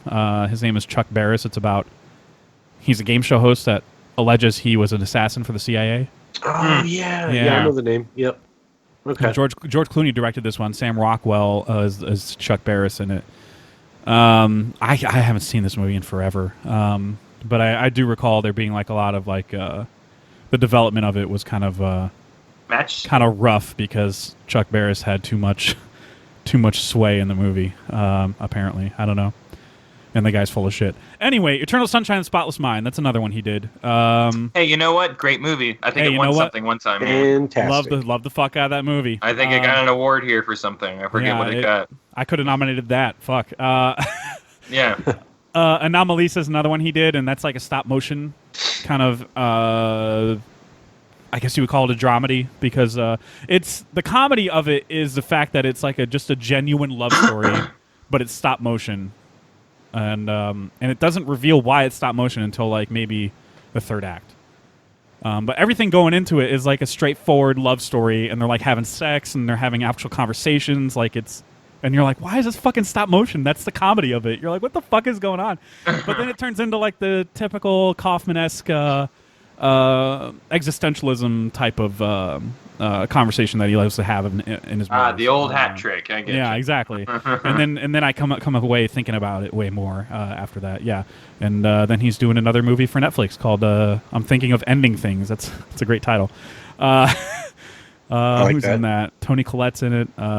Jesse Plemons, David Thewlis. Plemons. Should be. What a cast. Jessie Buckley's in it? Oh, fuck yeah. I'm all on board, man. She's great. Sorry, she's from like Chernobyl and Wild Rose. Wild Rose, yeah, exactly. Taboo. I love her, man. I'm all on board. I'm on a Jessie Buckley kick, man. Good for you. I'm so happy that you found someone you like.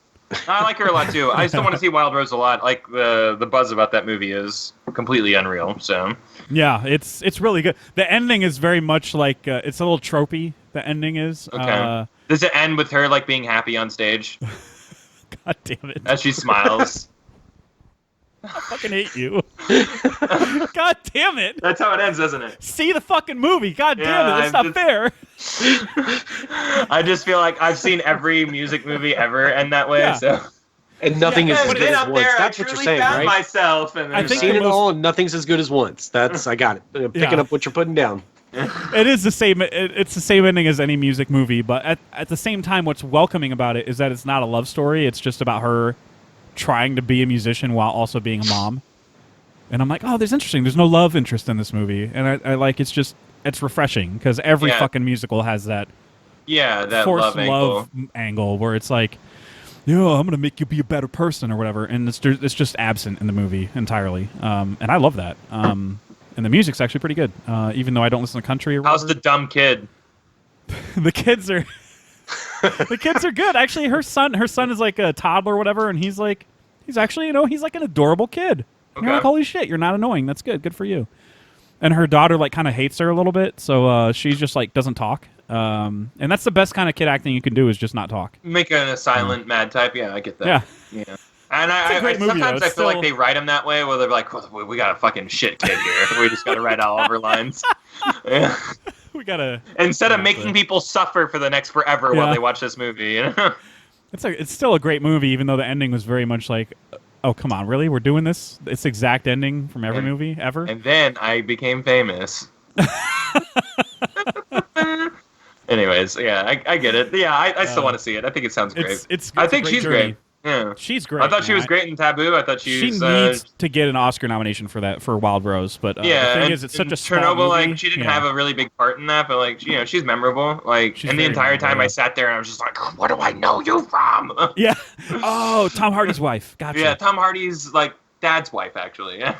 And it's crazy that before Wild Rose, she was pretty much like done singing. Like she was like she got famous from like a singing competition show many years ago. Oh. And then she stopped doing it to just act. And then Wild Rose came up and she was like, all right, I guess I'll sing again. And her voice is very fucking powerful. I've heard her. I've heard a song. I've heard her. It's amazing. Yeah, dude. Seriously, it gives me chills. It's great. Anyway, so she's nominated, right? That's the one I nominated? Yeah, that's what we were talking about, right? Yeah. But Charlie Kaufman is my nomination, and I guess you guys are on board because of the other movies that I mentioned. So. Yeah, I like these all-encompassing votes that we're doing. These are good. Sweet. Let's do it. Sweet. All of our nominations have made it in so far. Let's see if gaming shits the bed for that. Yeah. I don't know. We'll see. So I guess I'm first on this one, or is that right? Or okay. That's right. All right. So gaming. My nomination is last year I did a developer, and I can't stop doing developers. Help me. Send help. I'm probably doing one too, so thank you. So Naughty Dog is my choice. Oh, ew. Yeah, that's great. Okay. Damn it. Nobody else picked them. All right. I think that was our last opportunity to sync. I think all of our shit's going to be different now. But yeah, Naughty Dog, man. These guys have... Charlie Kaufman was kind of like my odd...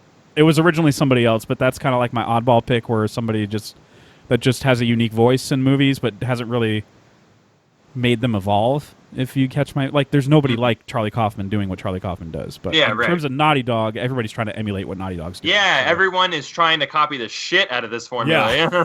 exactly. What do we do? I don't know. Hire good writers. You could start there, Yeah, exactly. You got the fucking, action stuff down, like everyone can copy that stuff. The charm is from Naughty Dog is like their excellent writing team and their Neil Druckmann and Amy Hennig when she was there, like putting the right leaders in the right projects, like that's like their fucking like secret weapon. Like I fucking love this studio. Same here. And they did Crash. They came from quite a journey they went on making Crash Bandicoot. Yeah. And I love when you're playing like what I would consider like their magnum opus, Uncharted 4, and like they're playing like Crash Bandicoot, which is like the very first game like that developer. Like that is the sweetest moment in the entire world. Like it's just like, boy, this is full circle. Yeah, it really is. They also did Jak and Daxter, but those are games I didn't really play because those are. I didn't play a lot of Jak and Daxter either. Yeah, I had a really bad boner for like just like, oh, is that anthropomorphic animal shooting things? No thanks. Yeah. Like which so that like Ratchet and Clank and stuff like that. There was so much of that. Yeah, all went by the wayside for me because I was just like, no, they're all the same thing to me. And now I'm like, oh, I heard those games are really good. I should have probably played them. Yeah, I played it's either a new one or a remake, the Ratchet and Clank one that came out a couple of years ago. It's a remake of the original game, like for the movie, but it's like extremely good or something. Yeah, it's really well made. It's just a little repetitive. That's all. Anyway. So Naughty Dog went on to make Uncharted and totally changed the fucking game for get it? For narrative games. So like, well, yeah, and I just don't think that anybody, even Rockstar, was doing things that Naughty Dog ended up doing for storytelling. Not on this narrative level, no. Because like when you have an open world game, like narrative isn't paced like this is paced like a movie. Like a 14-hour movie. Like their games are always paced like 14-hour movies, and it's just like I don't even know how they. I don't know how they do it, like it's so crazy to me.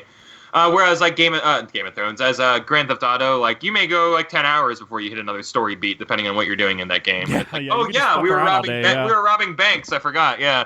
That was me with GTA 5 for the first year of GTA 5. I was just fucking around, and then like finally I beat the story, and then I wanted to beat the story all over and over and over again. Yeah, I think I've beaten the story 4 times now, which is crazy. Like the game's really long. Like yeah, it is, but it's so well paced. Like, and switching between characters helps the pacing. Honestly, it does. Yeah. But I want to do this right now, so I'll pick him. Or it feels good. Yeah, and that game did come out in a post Uncharted world. I'm just saying that might have helped. Might have helped things. GTA 4. Not necessarily the best story ever. It's fine. It's pretty good. The ending's really bad though. Like I thought the story was okay, and then the ending's just like, all right, so we killed that guy. Now what are we gonna do? We're not in trouble at all. Now we just hang out. Now you're a citizen. You're a real American. It's like this is a really weird story. Like that's a really weird beat to go off on. We killed that guy that was causing trouble for us. Now we can go live our lives. I'm like, whoa, ending on a way low note. Okay.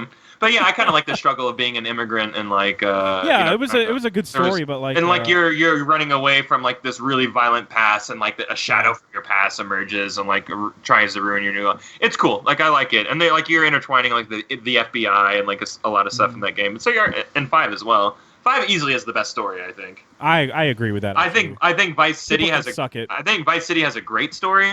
Me too. But like it's really just Scarface, if we're being honest.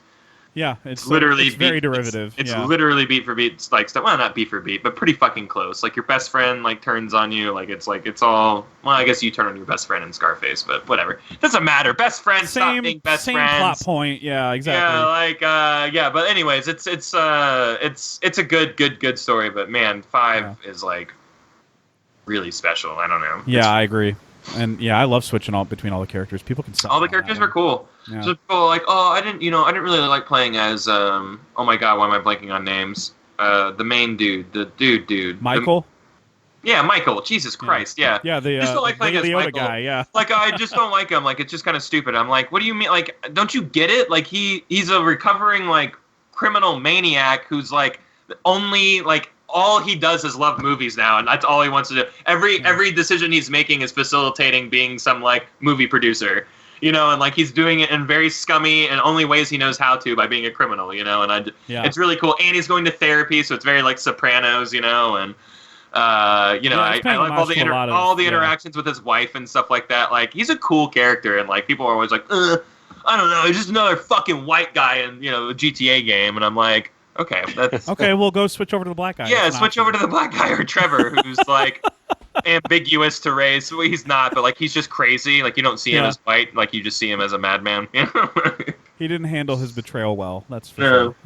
Because that's what it starts with. Michael is like your main guy, but he betrayed Trevor. So like, oops. You don't want to betray that guy. He's crazy. So, but yeah, Naughty Dog. I don't think anybody did up until the point of Uncharted 2. I don't think anybody did a set piece like that in a video game, right? I can't. No. I mean, like Uncharted 1 had like some like, oh, that thing like fell apart as you jumped off of it, and like, shit, like things are falling down, and like it had some of that, And Uncharted 1 was just kind of like, oh, okay, yeah, they made a shooter. That's cool. It's really beautiful, but like it was like people saw it for what it was. It was kind of like a kill boxy, run from one room and shoot things. But like 2, like they hit something by hiring Amy Hennig, by the way. Like they found this like really, really perfect for the job lady who was going to write the shit out of this story and fucking direct the entire team to do this. She was the director of that game, It was fucking amazing. And you'd never seen when that train thing, even the start of that game, when you're like climbing up the train, that was like completely revolutionary for whatever reason, games have started in the middle of it before, but like this was like really, you were just like, oh my god, and the train fell down and you jumped out of it and it's falling through you like it's a fucking Jurassic Park 2 scene or something, like it's so fucking like ridiculous, like the things that they thought up. And then to get to that moment later in the game where you're like, oh my god, we're on the train, we're about to catch up to like how the beginning of the story started, and that moment is like, that was game defining. Like that put this game like in the annals of history forever. Like that train sequence. Right up just there, just like the coding that had to go into like the physics of everything of that train bobbing and moving like around turns and picking up and slowing down speed, and you're climbing on the side of it and there's like fucking like bars or whatever that you're trying to evade like in tunnels and whatnot, as you're on the side of the train, like all on top of that while there's firefights breaking out and you're like punching people and like jumping onto jeeps and jumping back onto the train, and like it's just like no one had ever done anything like that ever. Yeah. Ever. That's exactly. It was literally Indiana Jones. It was literally like the tank scene in Indiana Jones 3, and it's just that, but like with a train, like it's literally that, like where they're, and they do a sequence just like that later, where like you're jumping from jeep to jeep and convoy to like it's like they fucking really nailed the Indiana Jones like in this game, and like they really brought like those like gigantic Hollywood action sequences, and they put you right there, like you're controlling it, and like. Yeah, sometimes the cutscenes are going on, and dude, and we're getting the other big scene in 2, like where the building falls over and you're inside of it. Yeah. And like all the physics, like they showed that off at E3, and when I watched that, I go, this is on a whole other level. Like they're fucking going for it, like with this game. I remember dying many times because I was like, where do I go? What do I do? Yeah. You jump out of a window as it's crashing into another building, and so it's just like, it's so like, dude, this guy should be so dead. Yeah. And there's like, it like, talk about tropes, man. You got your like triangle love story here. Like they're hitting all like the action tropes, but like you don't mind because it's so well written and executed. It is. And all the characters are archetypical, and like the guy with the British accent at the beginning of the game is gonna fucking betray you. You get it. Like what's gonna happen, but the execution and writing it, and there are surprises still. Like you're still gonna get like wowed. There's a couple Sully deaths where you're just like, dude, they fake kill this guy every game, and I fall for it every time. Yeah, they really do. Yeah. Every single time. Yeah, because it's just good writing. Like Sully you're so too. They did it in like 3 or 4, where Sully was like, they were telegraphing Sully dying or whatever, and then it didn't happen. And I was like, okay. Yeah, exactly. And all during 4, I'm like, well, you've done it because they've done it in 2 and 3 and 1. Like when he gets shot, and like you're like, oh, Sully's dead, but they just end up like capturing him, and you find him later. Every game, like it's something like that, and like again, like it's a redundant narrative, sure, but like I'm totally tricked and engaged every single time, and it's because of that. It's because of that fucking writing, dude. Like it's so insane. That is not the only reason I nominated Naughty Dog, though, because like I at first I was like, okay, I'm gonna pick my favorite Uncharted, and I was like, well, that doesn't work. I could have picked the whole series too, because we did that before with Zelda. But they also did Last of Us, and that game is still... I mean, even some people argue they prefer that over Uncharted. I don't. because I mean I haven't beaten Last of Us, obviously. You will. You think so? Yeah, 1,000%. Yeah. Holy shit, that's awesome. It has like the best ending, like almost of any. Wait. It has like one of the best narratives of any game ever. Like, and that's coming from one of the biggest Uncharted fans at period. Like, I love, like, man, you couldn't have picked a better developer. Like, this is all my jam, yes. Baby. Boom. And JD, you don't get a say. They're making it the Conqueror's corner. Well, I mean, I guess I've played a little bit of The Last of Us. I've played some Uncharted. I've played some of this stuff, but I certainly don't have a negative opinion about them.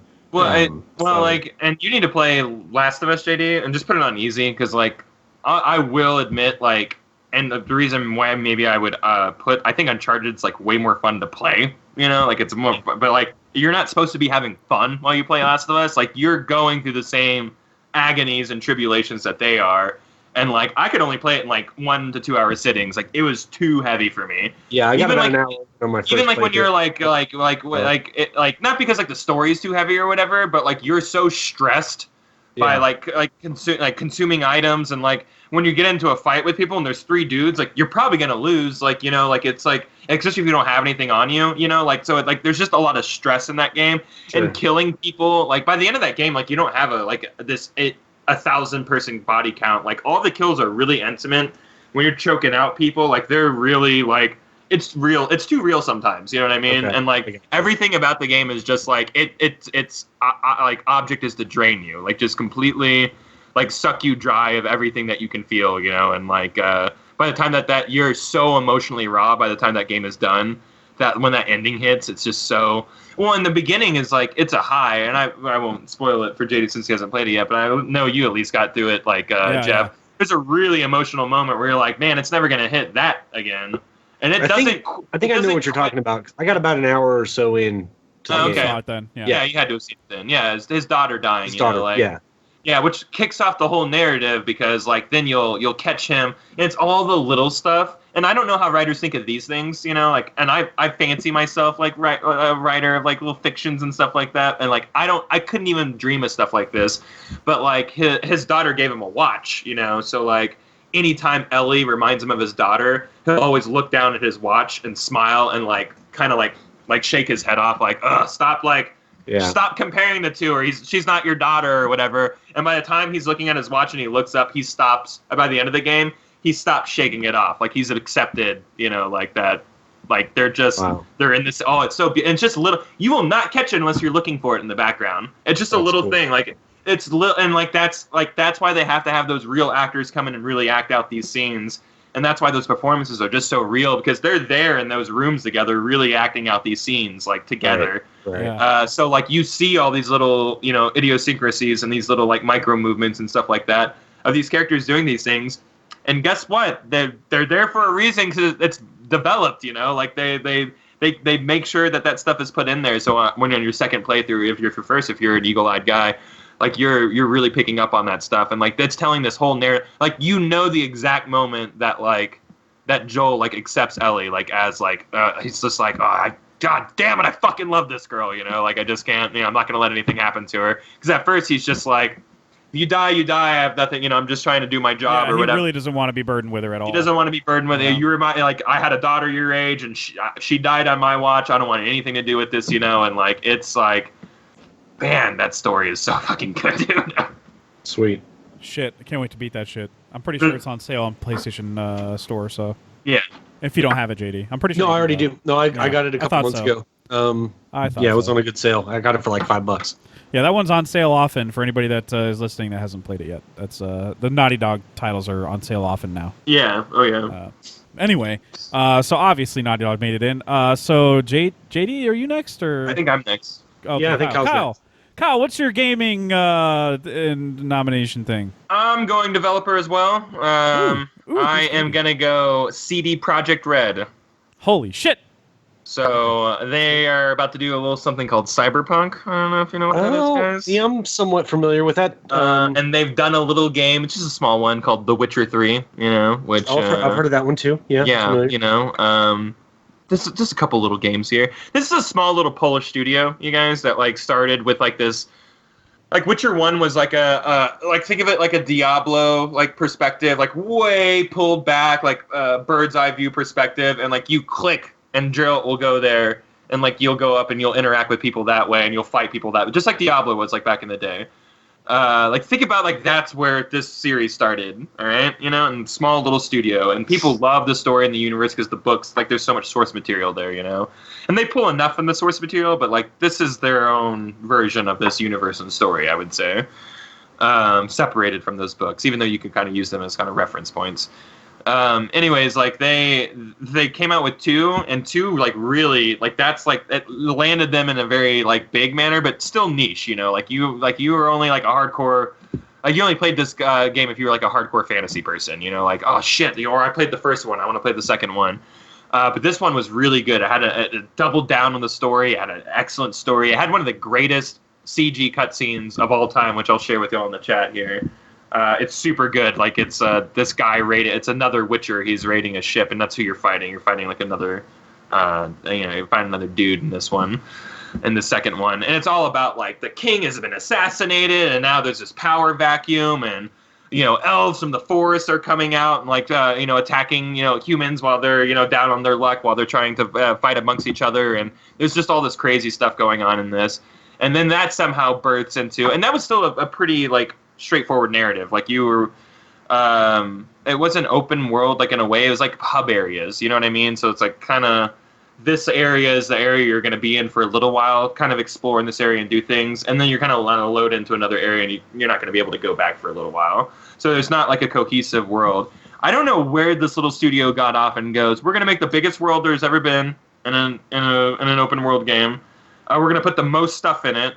It's all going to be quality. Like anything you stumble upon in Witcher 3, like is some of the best writing you'll ever experience. The side stuff is better than most games, like main quest storylines. You know what I mean? Like it's completely outstanding what they've done here. And there's over like 300 hours of content before they start putting out their expansion packs, which are about 40 to 80 hours each. And then there was 2 big ones. Jesus Christ. So we're talking like over 500 hours of new content. Like you're like this game is like a chipper away. You're never gonna fully beat this game. It's gonna take multiple playthroughs to even fathom it, unless you're being like really diligent in that first one. And it's just outstanding. I mean, the story's really good. It's kind of basic, but it's all about the characters and stuff like that. And the story is like, I don't know where Ciri is. I need to find Ciri. And weird black horseman dudes are after. They're in black armor. They're not like black. Okay, racist. Sure. Yeah, sorry. I felt like I had to. They're in black armor. Like imagine them like they're like a force of nature that just kind of comes through and just does whatever they want, and like they're chasing after this like telepathic girl who can like hop through dimensions. And what's cool, and I'm leading up to this in Witcher 3. Ciri comes back after running away, and she comes back and she's like, "Well, I went to a really weird place where there were a lot of lights and." Flying steel carts and like all that. She's describing Cyberpunk. She's describing the world of Cyberpunk 2077 in that game before the game was announced, Cyberpunk 2077. Cool. And about 3 or 4 months after like The Witcher came out, like they started really like talking about like Cyberpunk and stuff like that. So it's like the game kind of set up its own like announcement pretty much. And now here we are on the dawn of Cyberpunk, and everybody's talking about it. It's going to be the biggest game in the world. Like it looks so fucking fantastic. We got the confirmation that it's being built for this gen and this gen only. They're like, we're just focusing on this gen. Maybe there'll be a next gen version of it, but like this is the version we have in mind. So we're not getting this like cut up version of it or anything like that, or these systems can't handle it or anything.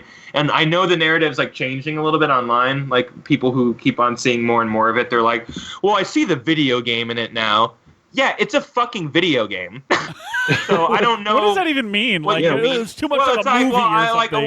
Now, like in the first demo, like it all seems so nebulous and like anything could happen. In this next demo, they showed us like the quest structure and stuff like that. And it just seemed more like, like they're on tracks and stuff like that. I'm like, that's how quests work.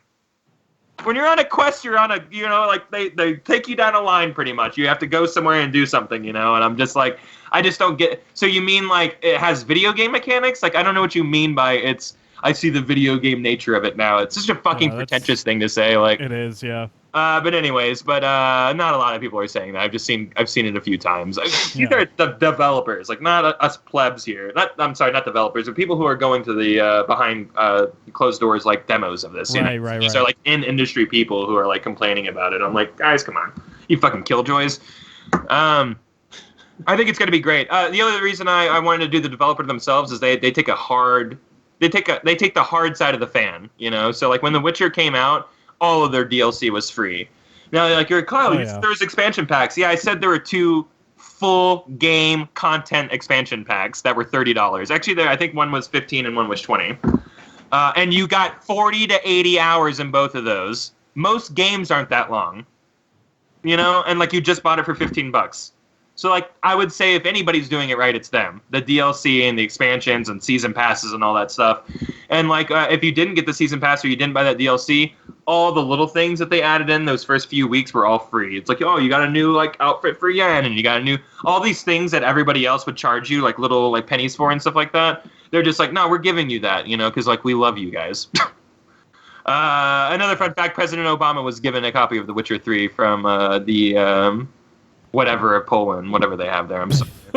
Whatever they have. It's the governor of Poland. Is it? I'm not leaving this room until I get The Witcher 3. Yeah, no, but they gave it to him. They're like, this is like the Poland treasures The Witcher 3 as like their greatest export. Like I thought that was the cutest thing in the entire world. I was like, you're so proud of this little studio that like came from nothing. Well, look up pictures of The Witcher 1 whenever y'all have a second, guys. Like, and look where it's at now. It's like, whoa, all right. I think that they deserve not only just for their games, but just for their business practices and just, like, being the cool guys. And, like, The Witcher 3, like, book writer is being such a shithead about everything right now. Oh, I disown these games and, like, I don't want my property being used for things anymore, and like he's being very who's the guy who in comic books who does this all the time? Alan Moore? Yeah, thank you. Alan Moore does this all the time. He's just like, woe is me. People are using my things, not doing it the way that I wanted them to. Like that's exactly the Polish Alan Moore. Yep. And that's what he's doing right now. And they're like the studio's like, what do you want? We can give you more money. Like like what do you want us to do here? Like and they're like playing into him, which is not always the best thing to do for like these psychopath, like creators or whatever. But like they're being really cordial about it, like they're not like, well, sorry, the contract's the contract. They're like, well, we can renegotiate and like, like we'll figure out what we think is fair for all of us and everything like that. And like, I don't know, they just seem like the most cordial, cool people, like making video games right now, and they're about to make everyone's favorite game ever. I promise. I think Cyberpunk is this year's Blade Runner 2049. Yeah, I was guarantee you. Yeah, I think we're in for a guaranteed fucking 10 out of 10. Hell yeah, I'm excited for that shit. CD Projekt Red, despite my lack of, I don't think the JD's had experience with The Witcher either.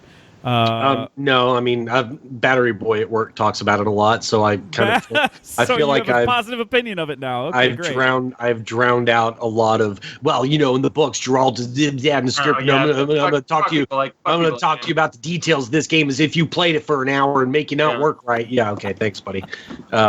So yeah. Yeah, I'm gonna have to go ahead and okay that nomination for sure. I will respect that game's greatness and the greatness of Cyberpunk upcoming. I mean, it won like Game of the Year, like Witcher 3 especially, obviously. One Game Witcher of the Year. Witcher 3 is easily like one of the greatest games of all time, and people. Yeah, exactly. See, people are like, oh, you know what? Like the combat's not so good. Yeah, it is. You're just bad at it, probably. Yeah.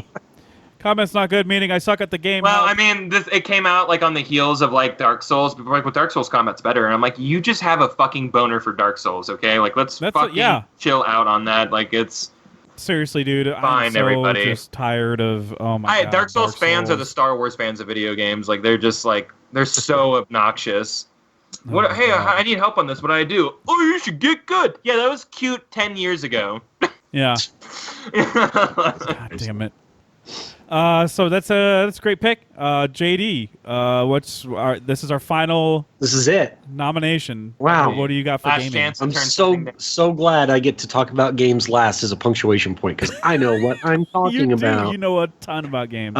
Actually, so with this one, there's some logic here. Just a little bit of logic. I like to do that every now and then. Wow. When we did our Conqueror's Corner last year, this game had not yet come out.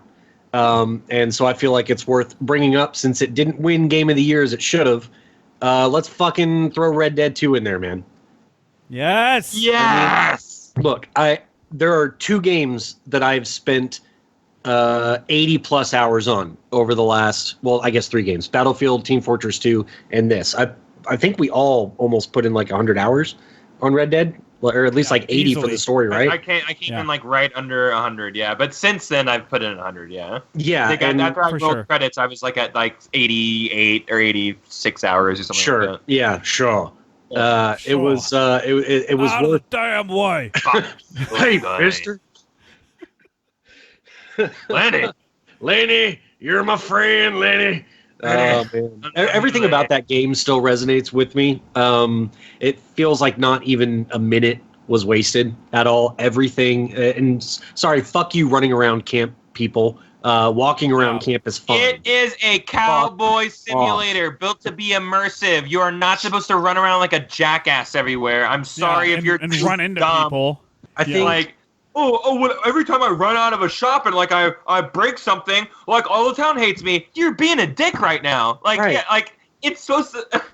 I think it's I hate too when much- I burst into a it's too much bar game and for everybody's me, mad man. at Like, me. I'm It's telling like, well, you, like, you want it's to just do your- that at camp. well, It's that's so just bad. That's just hypocritical. bad game design. I'm like, no, dude, it's just not a game for you. You know, You know like, what is just good game design? 3 people playing the same game at the same time in the same place and having different experiences. Oh, absolutely. Based on what our character I still is never like. saw KKK I remember. people. Yeah, you never once. saw KKK That's people. crazy. I remember when I went after we exploited the gold thing. I went to Saint Denis and bought a shit ton of nice clothes, and somebody bumped into me on my way out of the store, and he pickpocketed me like He pickpocketed $5,000 out of my wallet, and I had to run through the town of Saint Denis, hog tie him, and get my money back. And I don't think y'all mentioned that happening to you. I would have brought that up. No, I yeah, do that's not pretty remember cool. that. Like they robbed you, like That was fucking cool. And then my other favorite thing happened in Saint Denis as well. The whatever the term is, the guy, the eugenics guy that's on the side of the road that's like talking about how the white race is superior. Yeah, I got yeah. tired of hearing that shit, so I hogtied him and dragged him around like we did that one guy on Red Dead Yeah. Online. Oh my god, that's fucking but funny. it was an NPC, so it doesn't matter. But I drag him around Saint Denis and I dump him in the water, and I didn't get any bad honor. I didn't get any honor taken away at all Oh wow. for any of that, and I like dragged him alive through a That's my single- favorite I thing about that dumped him in game the is water. like and like the a character reacts to being in the water and drowns. You know, like it's like it's I don't know. Like that game is so everything is so incredibly meticulous. immersive. If Like you go to a town 100 times, you're gonna see 100 different things unfold around you. Whether it's like a character loop or Gavin or any of the random things that it sprinkles in there. I loved stumbling upon the graves of your campmates that died. Oh, yeah, So like yeah. when Lenny and God, what was Dutch's friend's name? The other main guy in the party. I can't remember. I forget. He was like the planner, whatever. Yeah, right, He right. and Lenny are buried together because I think they died during that shootout. Yeah, it And- was the guy that they the Pinkerton shot in the face. Yeah, right? yeah, Yeah. You guys see any Pinkertons around It's here? not Jose because Jose's the other guy, but it's he's It was got it was the other guy. Like you'd say the big Hispanic three. name. No. I'm thinking Right? of. You're talking about the older guy, right? Yeah, the old Yeah. guy. Yeah, Yeah. he's talking about the old guy. He's got like a Okay. Hispanic name, right? I think it starts with Hosea. Yeah, it's not Jose. It's Hosea with an H. Oh, oh, He's white as shit. But Is he? you got me there. Yeah, Yeah. he's old. He's old. Yeah, white. he's old and Hosea white. is like a Jewish name, man. I thought okay, maybe he just Yeah, has a that's good like- name in the game. Okay, my bad. Yeah, it's like Eastern European or something. My name is so Hosea. I was confusing him with Javier, who's totally not named Jose. Javier Yeah, is not named. yeah, Hosea. He's it's- around for a little while. Yeah, Javier's in the second game. So Yeah, yeah, yeah. It's Hosea. Yes. Yeah. Javier. But anyway, you calling him Mexican got me there because I was like, Hosea, there it is. So that works. But yeah, like randomly finding their graves under a tree nearby your camp at the time Man. before you left. Yeah. I just feel like it's one of those games that every time you go back and play it, you're going to have a different experience, and that is a good thing. Yeah. It's just so cool. I still can't wait to go through and play it. Like totally. And I back at. saw similar events in the open world maybe a few times. You know what I mean? Like it was mostly different gonna every single time. Maybe there was a same variance, and I count variances as different experiences, but like Yeah. yeah, maybe this woman is like a stranger on the road, needs a ride to town. Sometimes I got stabbed. Right. She would stab me to try and rob me. Sometimes she was really nice, so it's like those are two different experiences despite like, starting the same. That's the other thing. You don't really know what you're getting into. Like, yeah, you've seen a cart on the road before, but you know what? That was probably a pretty old hat trick back in the day also. So you probably saw that a lot, so like it's I don't know.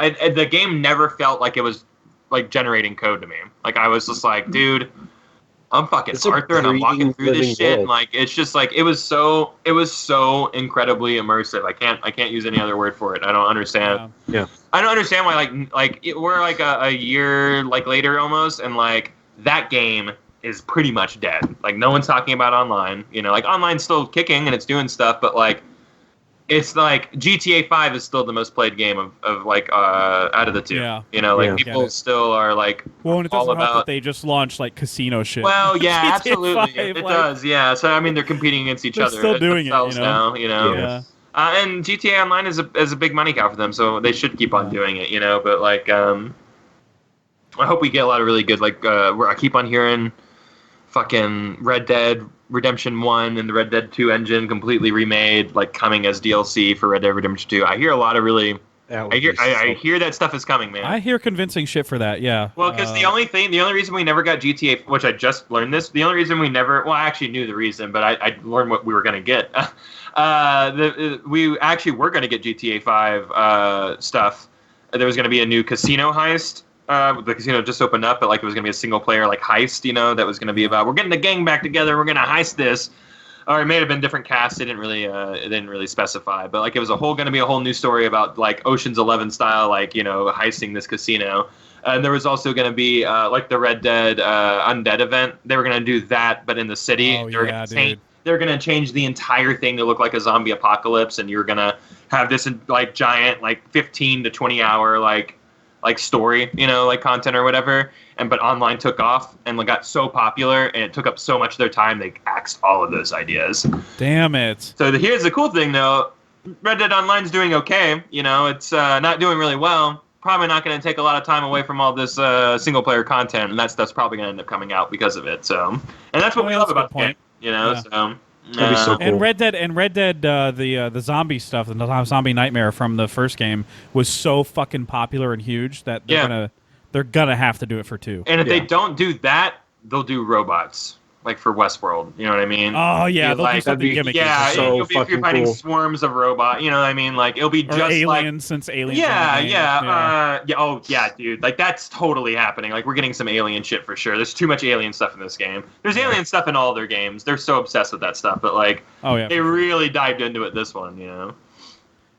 Man, that's I know I picked Rockstar before, but I am 100% not opposed to picking individual titles from developers either. Cool. I mean, especially that one, because of the backlash to it. And it came out after, so like your Rockstar nomination at the time didn't really include the specifics of this. So that's true too. But most importantly, it's because everybody sucks God of War's dick, and even though I love that game, this game's dick deserves to get sucked. Dude, too. I'm telling you, those two game games should not have come out in the same year. Like we should never have to be asked to like compare those games. We should not. Even though Red Dead is better. It is. It's better. Suck it. It is. But yeah, I mean, prefer my protagonist to scream more or whatever. I don't. Boy.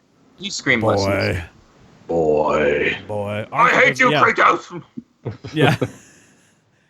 The villain, though, in God of War, I guess you could argue is better, but that's about it. I don't know. That's all you can really argue. The villain is pretty awesome. Because Jeremy Davies as fuckface Mick doesn't get hurt is amazing. He's really great, and I really like him as the bad guy. But like, I would argue that Dutch is the bad guy in Red Dead, and Dutch would be the best video game character. Like, Dutch is awesome. 5 best video game characters. Like, but he has a plan. I got a plan. Well, he's got this weird sense of morality. Like, he comes back and saves you at the end, and like just walks off. Like, it's just like, what? There's so much going on. There's so many things to pick apart from that choice. Yeah. And that's crazy that a game can make you. And that undoes that. Like, that kills him. Like, not killing. What's his face there? Like, he comes back and kills him later. Yeah, like, not killing John. Yeah, John, exactly. John. So yeah, I don't know. Excuse me, Mister. Sir. Hey. Sir, I got a real calm question to ask you. This is why no one likes you. You got a big scar on your face and you're screaming at people, you know? I can't get a job. I don't understand it. Man, yeah, I love the shit out of that game, and like you said, it would be worth picking back up and playing the story again. Honestly, it really would. I would be doing like a Black Hat run because I was too much of a goody two shoes that first time. Yeah, I was straight up because I had money, so I was like, oh, you know what, I'm gonna be a good guy. Yeah, we did the gold thing. We did the gold. But like, if I needed money, I'd be doing some hood rat shit. So 100%, like all the hood rat shit. 100%. You know what? I just really bought. I just did the money glitch really so I could just buy all the clothes.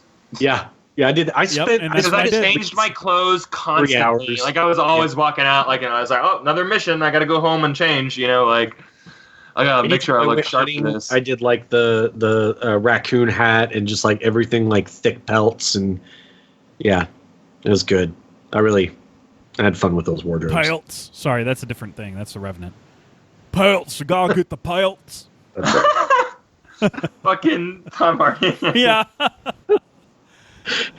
Oh man, I love the pelts mechanic though. That's fucking rich, man, and how it like gets damaged over time, especially in weather. Yeah, because that would happen. Like, you know, if you're out hunting and then all of a sudden something bad or interesting happens around you and you forget to get back, and or the butcher's too far away and you're fucked up. Yeah.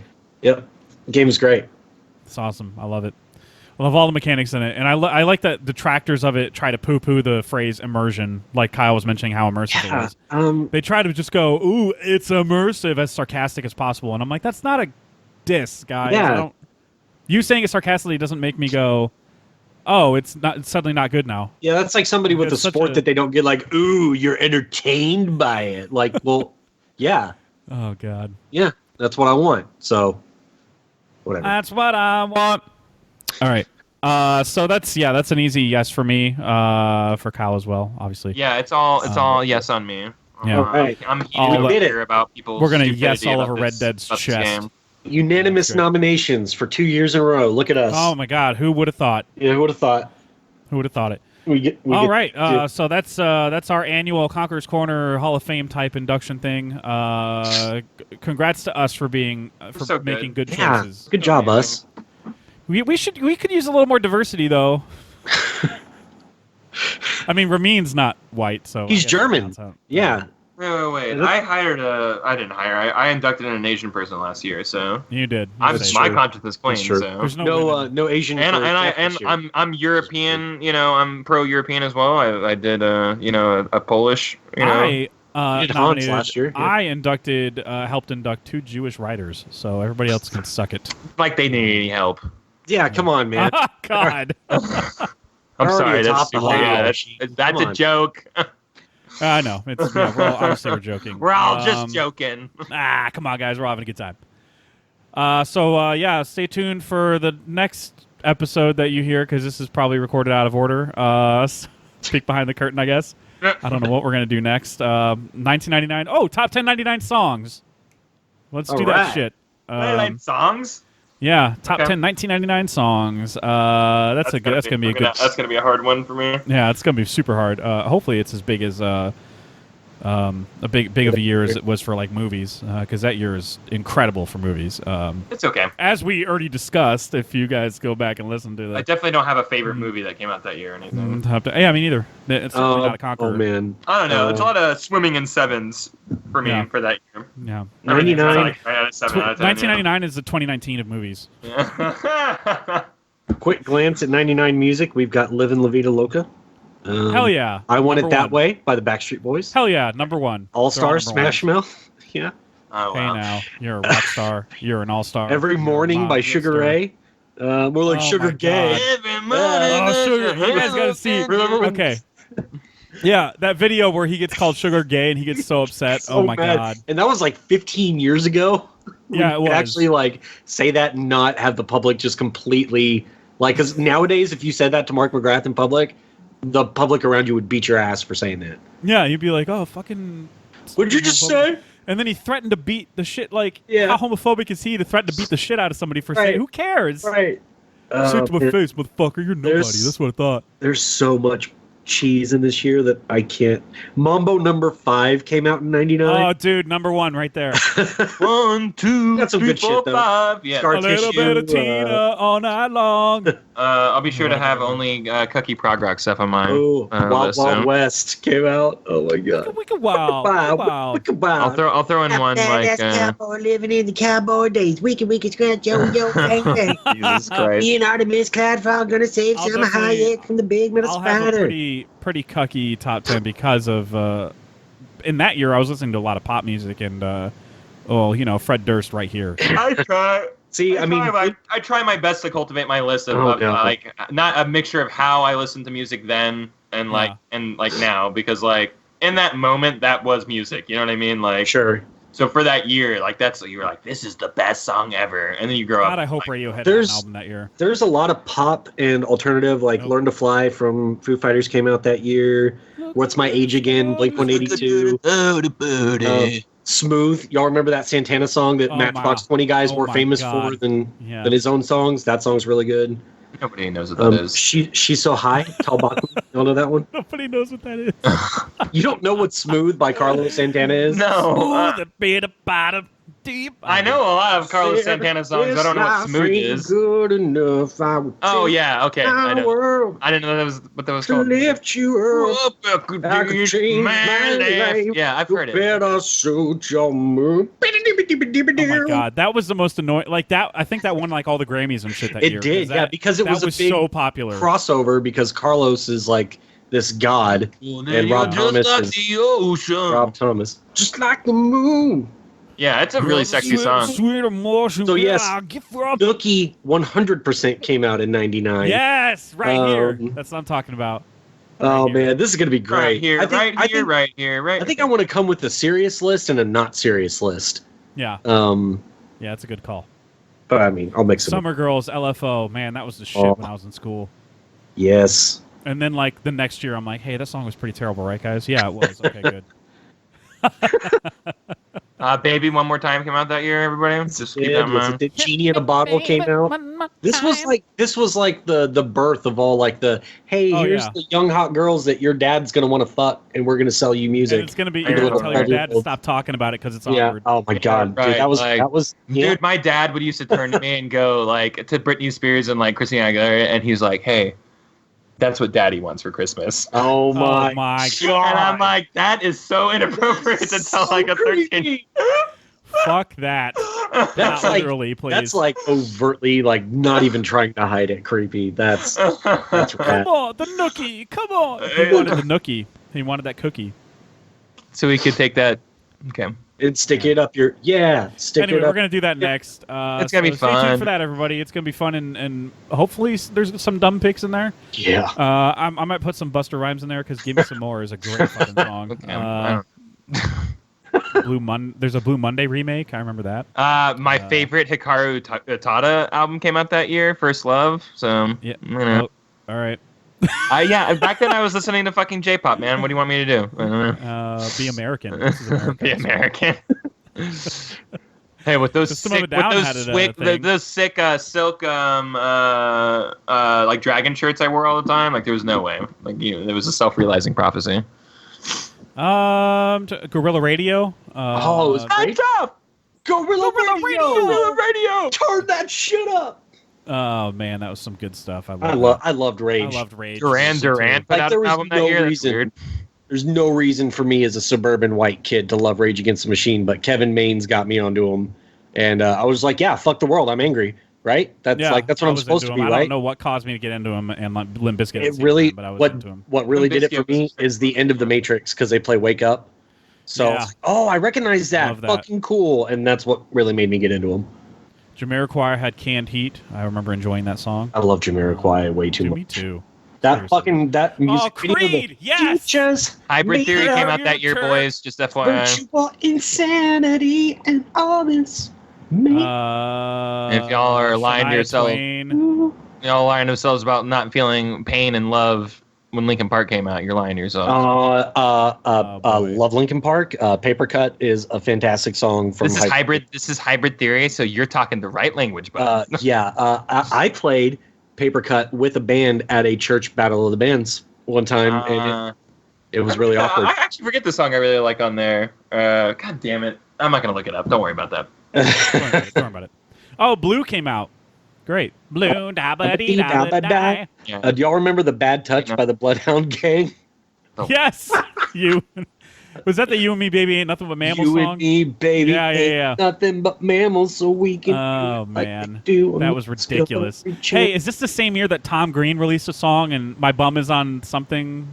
Oh my God, I the same year? fucking forgot about that until just now. I'm totally. It's number one. It's like late '90s for sure, 98, 99. So I got. Holy shit. Try to find that. Anyway, that was a fun preview. But thanks for listening, everybody. I was Jeff, and then Kyle was here, and then JD was. Yeah, here. I'll be being JD right here. Okay, it's off the rails. Praise you. That's a good song. Anyway, so stick around for that episode. That was a good preview, and find us on Twitter at EoCPod and Spotify, Apple Podcasts, Stitcher, fucking tune into a podcast.org. I just made that up.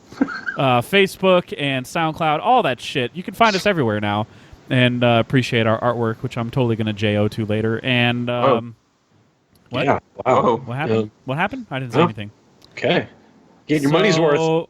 You can find me at Jeff Whitty, WIDDY on Twitter as well. And if you want to follow me, I really don't give a shit. But anyway, thanks for tuning in, everybody. Bye. Bye. Happy ending.